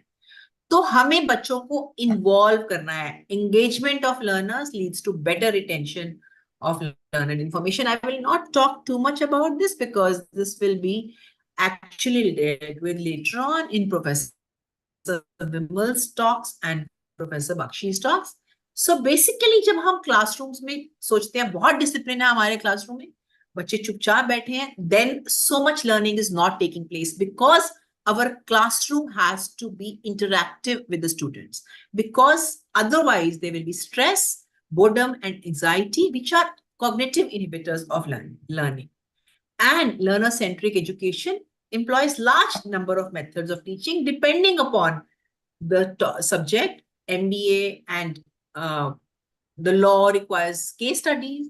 It could be experiential in one subject. It could be problem-based in, say, accounts, in commerce, in mathematics. It could be collaborative learning, the think, pair, share, flipped classroom model, again, which will be talked of in detail. Basically, we have to design activities and assignments which challenge the student's mind, which enhance creative thinking ability, which improve analytical skills, and give students more control over the learning. And our role is like a conductor for the orchestra, like a coach for a team, and like a gardener who's just prepared the land, letting the plants to grow. And the community also has a very big role over here. Parent-teacher associations, like in schools, can have a big role because they can bring changes in the attitude of community towards them. Support, they can also support the students in financial as well as psychological way. And these are the benefits of inclusive education. Basically, it helps in the individual child development and academic performances. The classmates bond and build friendships, as I mentioned earlier, and then there is mutual help in learning. And when they learn with each other, there is more participation in co-curricular and extracurricular activities. There is better sense of belonging, better behavior. And all this is useful for teachers, administrators, and the organization. There are economic benefits also, क्योंकि जब पढ़ाई अपनी complete करेंगे, completion rate होगा, literacy rate होगा, higher employment rate होगा, and children will become more independent also. And there are various barriers to inclusive education. Can we break through them? Yes, we have all talked of all this. I'm just actually hurrying through because I've got a little less time. So these are the barriers which of inclusive education, which I have talked of: internal barriers, attitude, physical barrier, inappropriate curriculum, which I said we need to modify. Teachers have to be trained, organization of the education system, and external barriers like school की location बहुत दूर है in rural areas. Enrollment नहीं हो पा रही है, educational barrier है, social stigmatization है. मतलब supposing आप बोलते हैं कि भी इस उम्र में क्या पढ़ने जाएंगे, ladies क्या पढ़ती हैं, economical condition तो खैर है ही, that's a very big factor. How we have to make our educational institutions inclusive? So we have to remove all that. We have to have inclusion in different dimensions: attitudes, infrastructure, curriculum, all that we have talked of, and how can we make a difference? So we have to take this as a journey, not an isolated plan. It should not have a finish line. ये चलता रहेगा because it's not a race जहाँ पे हमें winners या losers नहीं चाहिए. एक continuous एक process है. These are the strategies. We have to appoint a nodal DEI person. जैसे एक convener होता है, वैसे हमको एक convener होना चाहिए. जैसे हमारा आजादी का अमृत महोत्सव में था, विकसित भारत में है. Like that, we have to have a captain or a convener and other members, which are the ambassadors, and then they will design a calendar of whatever we need to do, the activities throughout the year. इसमें students का involvement बहुत जरूरी है because they know what are the problems faced by other students. So they will gather there where we will learn what issues they have. We will just guide the discussion and just learn so that they will tell us what are the problems they are facing, and then we will work towards those problems. Then we should have training and self-reflection sessions, जहां पर हम, जैसे हमने आज बात की कि what is the difference between equality and equity? Like that, we have to talk about these so that the participants present their own views, we get to know, and we do not have to be judgmental in these sessions or accuse others. And we do not have to treat bias like a dirty word because, see, regardless of whatever we are coming from, we all have biases. But अगर हम उसके बारे में बात नहीं करें तो वो bias ही रह जाता है. So when we normalize discussion about biases, we actually create awareness about those. And once we recognize our biases, then we eliminate any kind of harmful thinking. Now, in spite of all this, there will always be people who will oppose these efforts. कि क्या फायदा, कुछ तो होने वाला नहीं है. We have to keep on going despite all this, because we have to, have a network of leaders in education. जैसे हर college से एक जो convener है, उनका एक group हो, where they take feedback, ask for feedback, and give feedback also, and we can take advice from them. And very important is we have to track the progress. We need to determine what areas we have to measure and track for success. How do we do that? अब हर college में feedbacks होती हैं. This is all a requirement of NAC. So questions about the feelings of inclusion and belonging should be part of this. जो भी हमारे को अपने college में problem लग रही है, या problem हम find करना चाहते हैं, that have to be drafted well, those questions, and put in the surveys, and then we have to compare the results. कि हम ये चाहते थे, हम यहाँ तक पहुंचे हैं. By those feedbacks, we have to understand that progress might be slow at first, but after a while, there will always be breakthroughs. Now, why are we talking of all this? Because an inclusive education only will lead to an inclusive society. Because every learner has the right to education, which is only possible by an inclusive education. And we have to understand that nobody is superior. I mean, I'm talking of classrooms, though this is applicable in our life also. Nobody is superior, nobody is inferior. All our children are equal. But nobody is equal either. That means they're not equal to each other because they are unique. Everybody is simply unique. We do not have to compare them from each other. You are you, I am I. That is what we have to understand. And to keep this golden rule, we have to put ourselves in their places. If we had the imagination to do that, we will not pass any bitter judgments, any kind of comments we will not be passing. We have to understand that all means all. And the strength of my classroom lies in the differences of different individuals that are there in the classrooms, not in the, agar sab equal hai, to fir kya class hai? Everybody is having a different ability. Tabhi to hum kuch kar payenge apne classroom mein. Race and religion should not separate people. It's only the ignorance about these things which actually separates the people. So another very beautiful quote, diversity is having a seat at the table. Sab baithe hain, alag-alag tarike ke log baithe hain. Inclusion is when you let them speak. That means they're part of the system.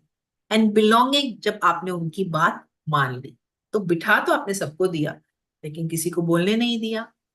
अगर बोलने भी दिया तो किसी की बात नहीं मानी. So inclusion is having a let everyone speak, and belonging is when you hear or listen to what they're saying.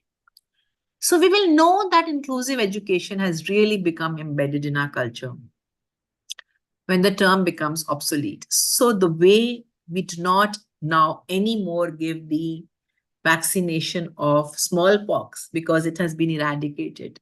Similarly, we will know that it has actually been eradicated, or it has become not eradicated, rather it has become part of our culture when we don't need to have these kind of sessions anymore with any one of us. So that's all. Thank you so much for giving a patient hearing. I'm sorry I was a little fast. I just was not able to give as many examples that I normally give because there was little less time. But nevertheless, if anyone has anything to talk about, yeah. Time for questions and queries and any kind of thoughts. I just hurried through some of the slides. No, it was quite smooth and very. You beautifully explained many of the terms, so simplified and beautifully you explained that. I think it's very easy to understand the concepts.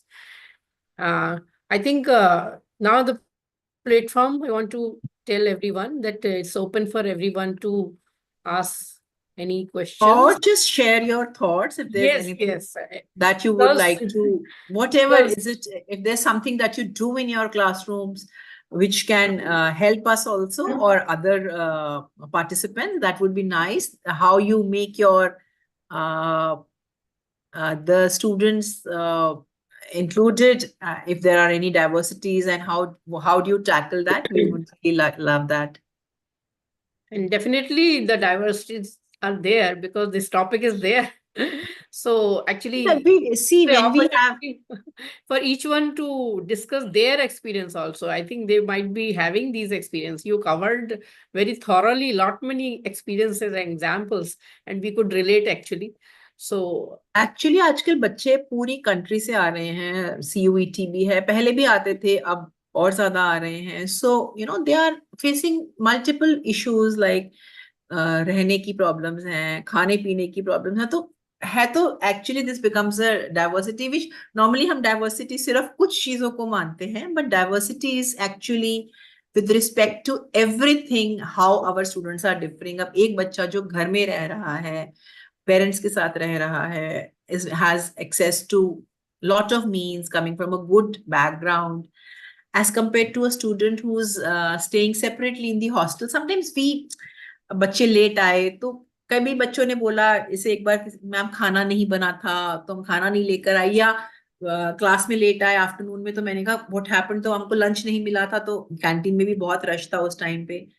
So there are a lot of things which came to my mind at that time कि क्या हम packed lunch रखवा दें बच्चों के लिए जो hostel के होते हैं. I mean, but there are many administrative issues there also. So it is all a part of the diversity that we find in our classrooms, and on the individual levels in whatever way, or if possible at the administrative level in whatever way we can, whatever we can tackle.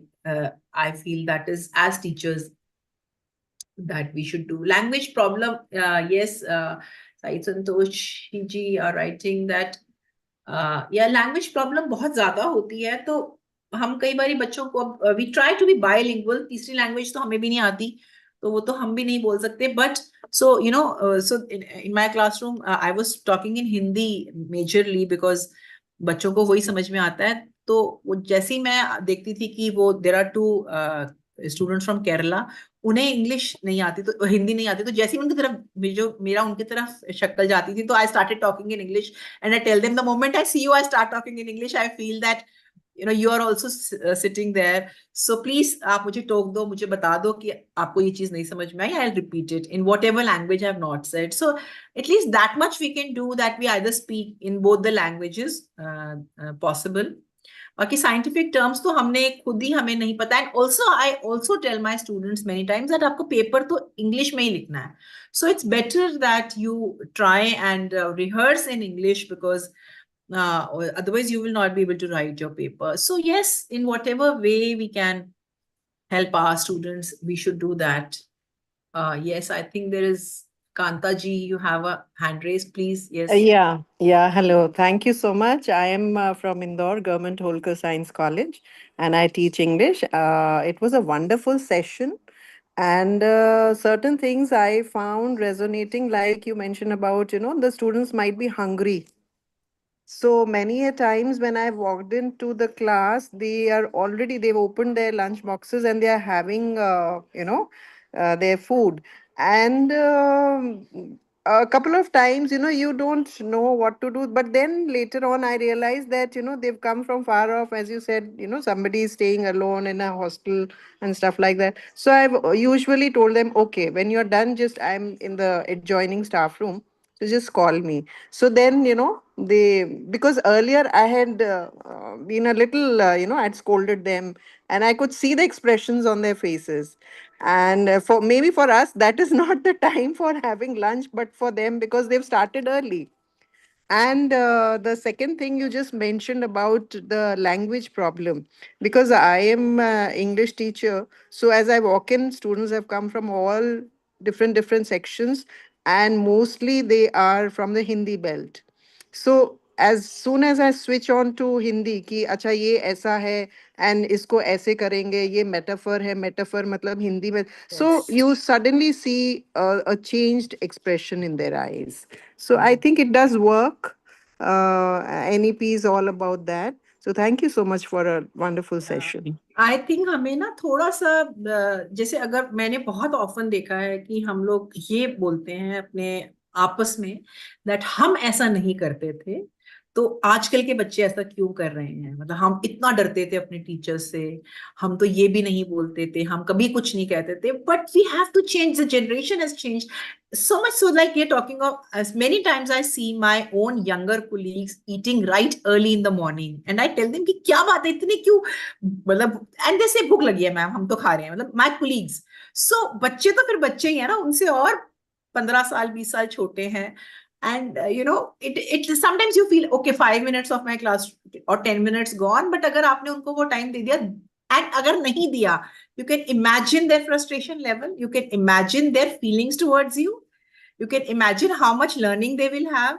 So all this will hinder. तो 5 minute अगर हम दे देंगे, I think it will go a long way. And we have to change. आजकल हमें ही change करना पड़ेगा बच्चों के हिसाब से. We have to understand that the generation has changed.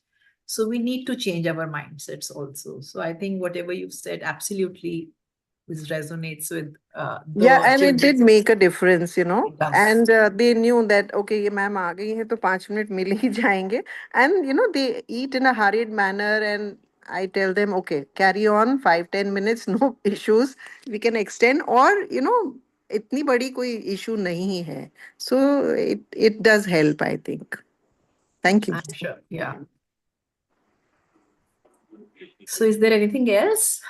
Anyone else? Basically, it is about getting into their world and trying to understand where Yes. they are coming from. And then we can take them even to the more discipline also. So first we have to reach where they are actually. I think Anybody Netram ji else? has a hand raise. Yeah, please. Yeah, good evening, madam. This is Dr. Nep-March-B from Holkar Science College in Law. Yes. Actually, I just want to know if we have one student which is medically slow learner. It is not as such a slow learner. Normally, those are in our classes, but some student which is medically slow. So, I mean, we should suggest that student to continue in a regular college, or we should ask those student to have different colleges. देखिए उसमें depend करेगा extent कितना है ना. अगर उसका extent, वो तो बहुत सारे आजकल टेस्ट्स आते हैं, सबसे पहले तो हमें टेस्ट कराना चाहिए बच्चों का कि वो एक्सटेंट कितना है. और अगर हमें लगता है कि वो हमारी इंटरवेंशन से स्टूडेंट कोप कर सकता है, तो I think then we should, because you know, telling them to go, as I have said, to another institution may not have a very good impact on the child. But अगर हमें लग रहा है कि वो कोप अप ही नहीं कर पाएगा, so then it's a different thing. Otherwise, what we should do is that we should give the child extra whatever is required. Notes चाहिए हैं किसी तरीके की, whatever lessons is required extra. आजकल तो हर कॉलेज में remedial classes भी होती हैं, and teachers are all willing to help all kinds of children. तो अगर हमें लग रहा है कि हम इस तरीके की कोचिंग से या इस तरीके की हेल्प से स्टूडेंट को कर पा रहे हैं, तो फिर हमें उसको अपने पास ही रखना चाहिए. But then if the test suggest that the child can not cope up, then I think then in that case, but otherwise whatever the new national education policy suggests that we try and integrate such children also within the classrooms, provided we are able to do that, the child is able to cope. Okay, thank you.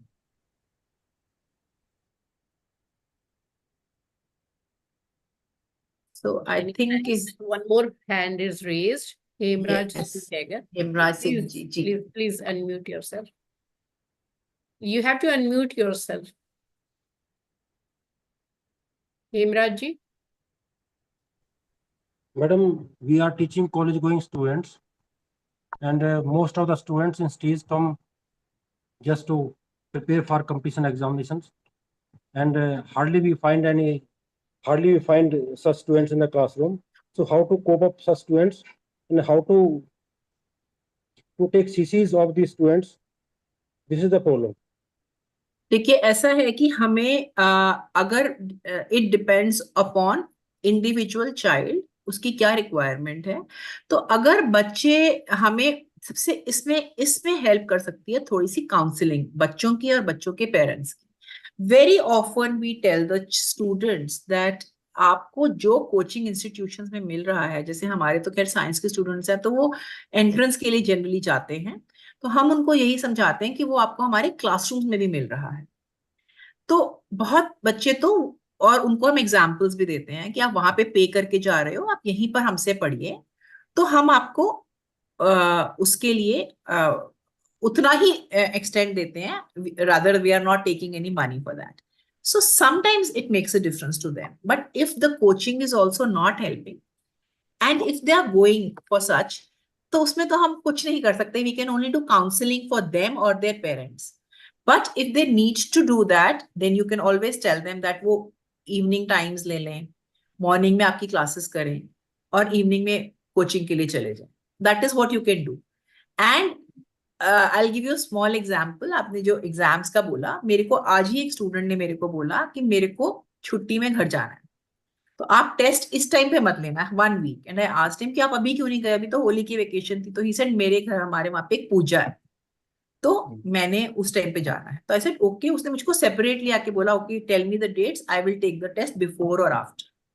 अगर आप वो कर सकते हैं, genuine reason है, because I found the reason genuine absolutely that the child had not gone, very sincere student. तो अगर ऐसे बच्चे हैं तो हम थोड़ा बहुत वेरिएशन कर सकते हैं ऐसे बच्चों के साथ.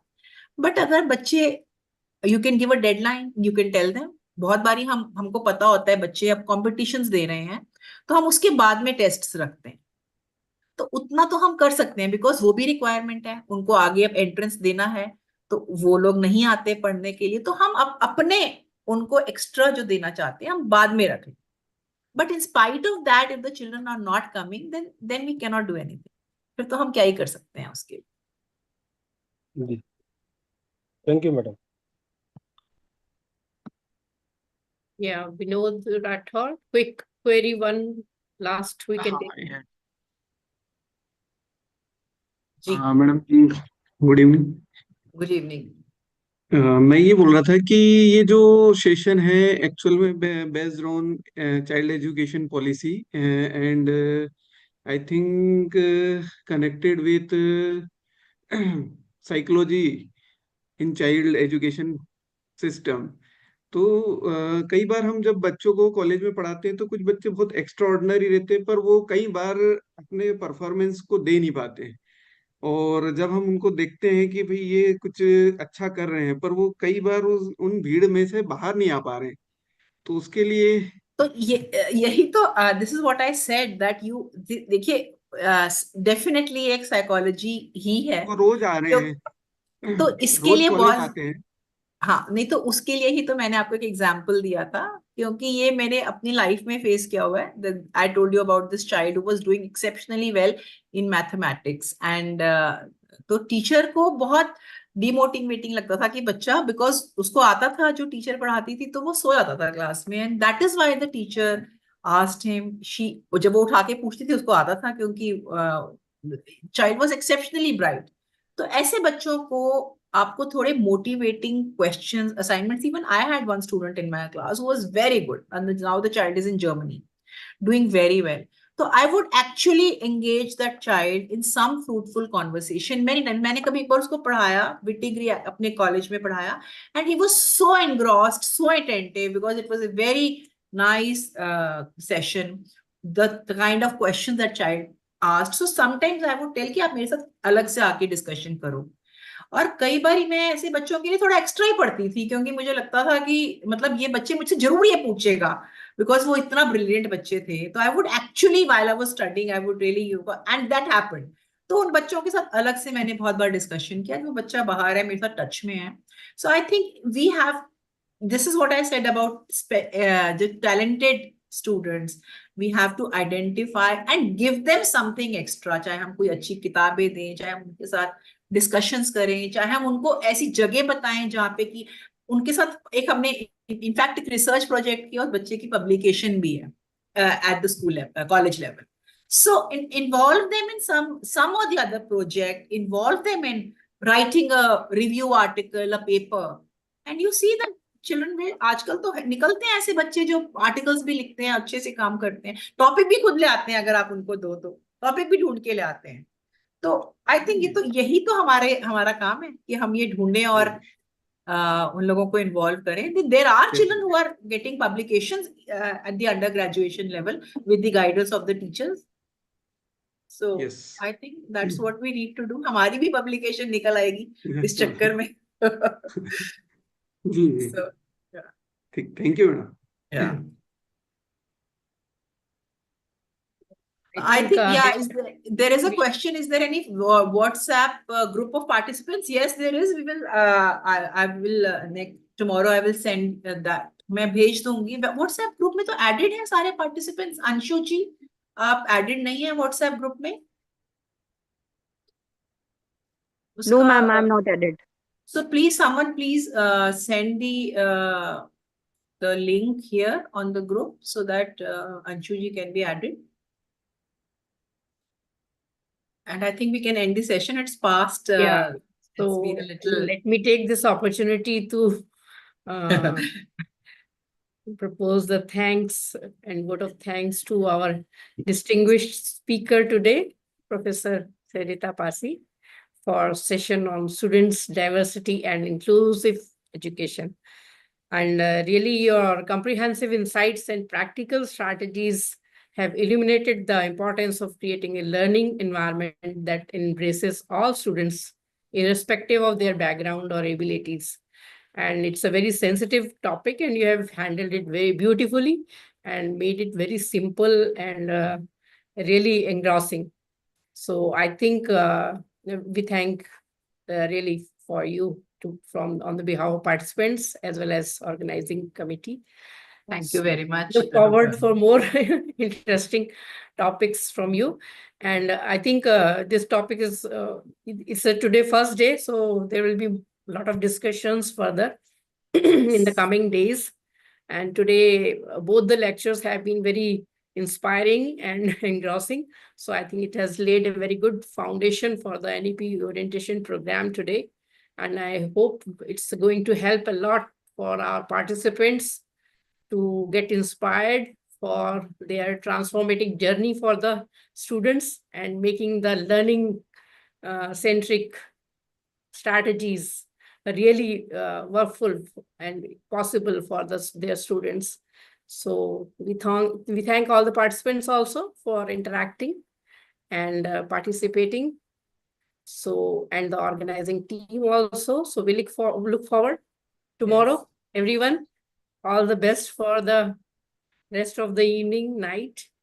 And the group link has been added. So Yeah. all those who have not been added, feedback link is also there. So please fill up your feedbacks in the link. दोनों feedbacks हैं sessions की, तो वो feedbacks fill कर दीजिए. Feedbacks यहीं पे share की जाएंगी. They will not be shared in the WhatsApp group. They will only be shared on the Zoom chat.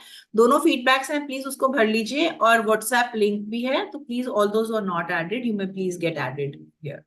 And we'll all see you tomorrow. Good night and bye. So I think few minutes it will be remain open so that you keep. अंकित आप 2 minute छोड़ दीजिए, उसके बाद आप group को close करिएगा. So all those who have not been added, please add yourself and please also fill the feedback. So we'll see you tomorrow at 5 o'clock. Good night and goodbye. Thank you, everyone. Thank you all.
Someone is asking about the feedback link. It is there in the chat box.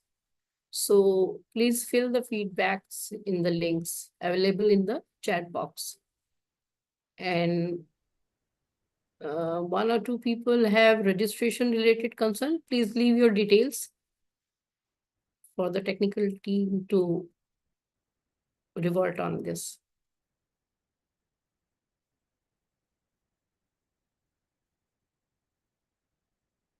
And in your WhatsApp group, you can raise whatever issue you have.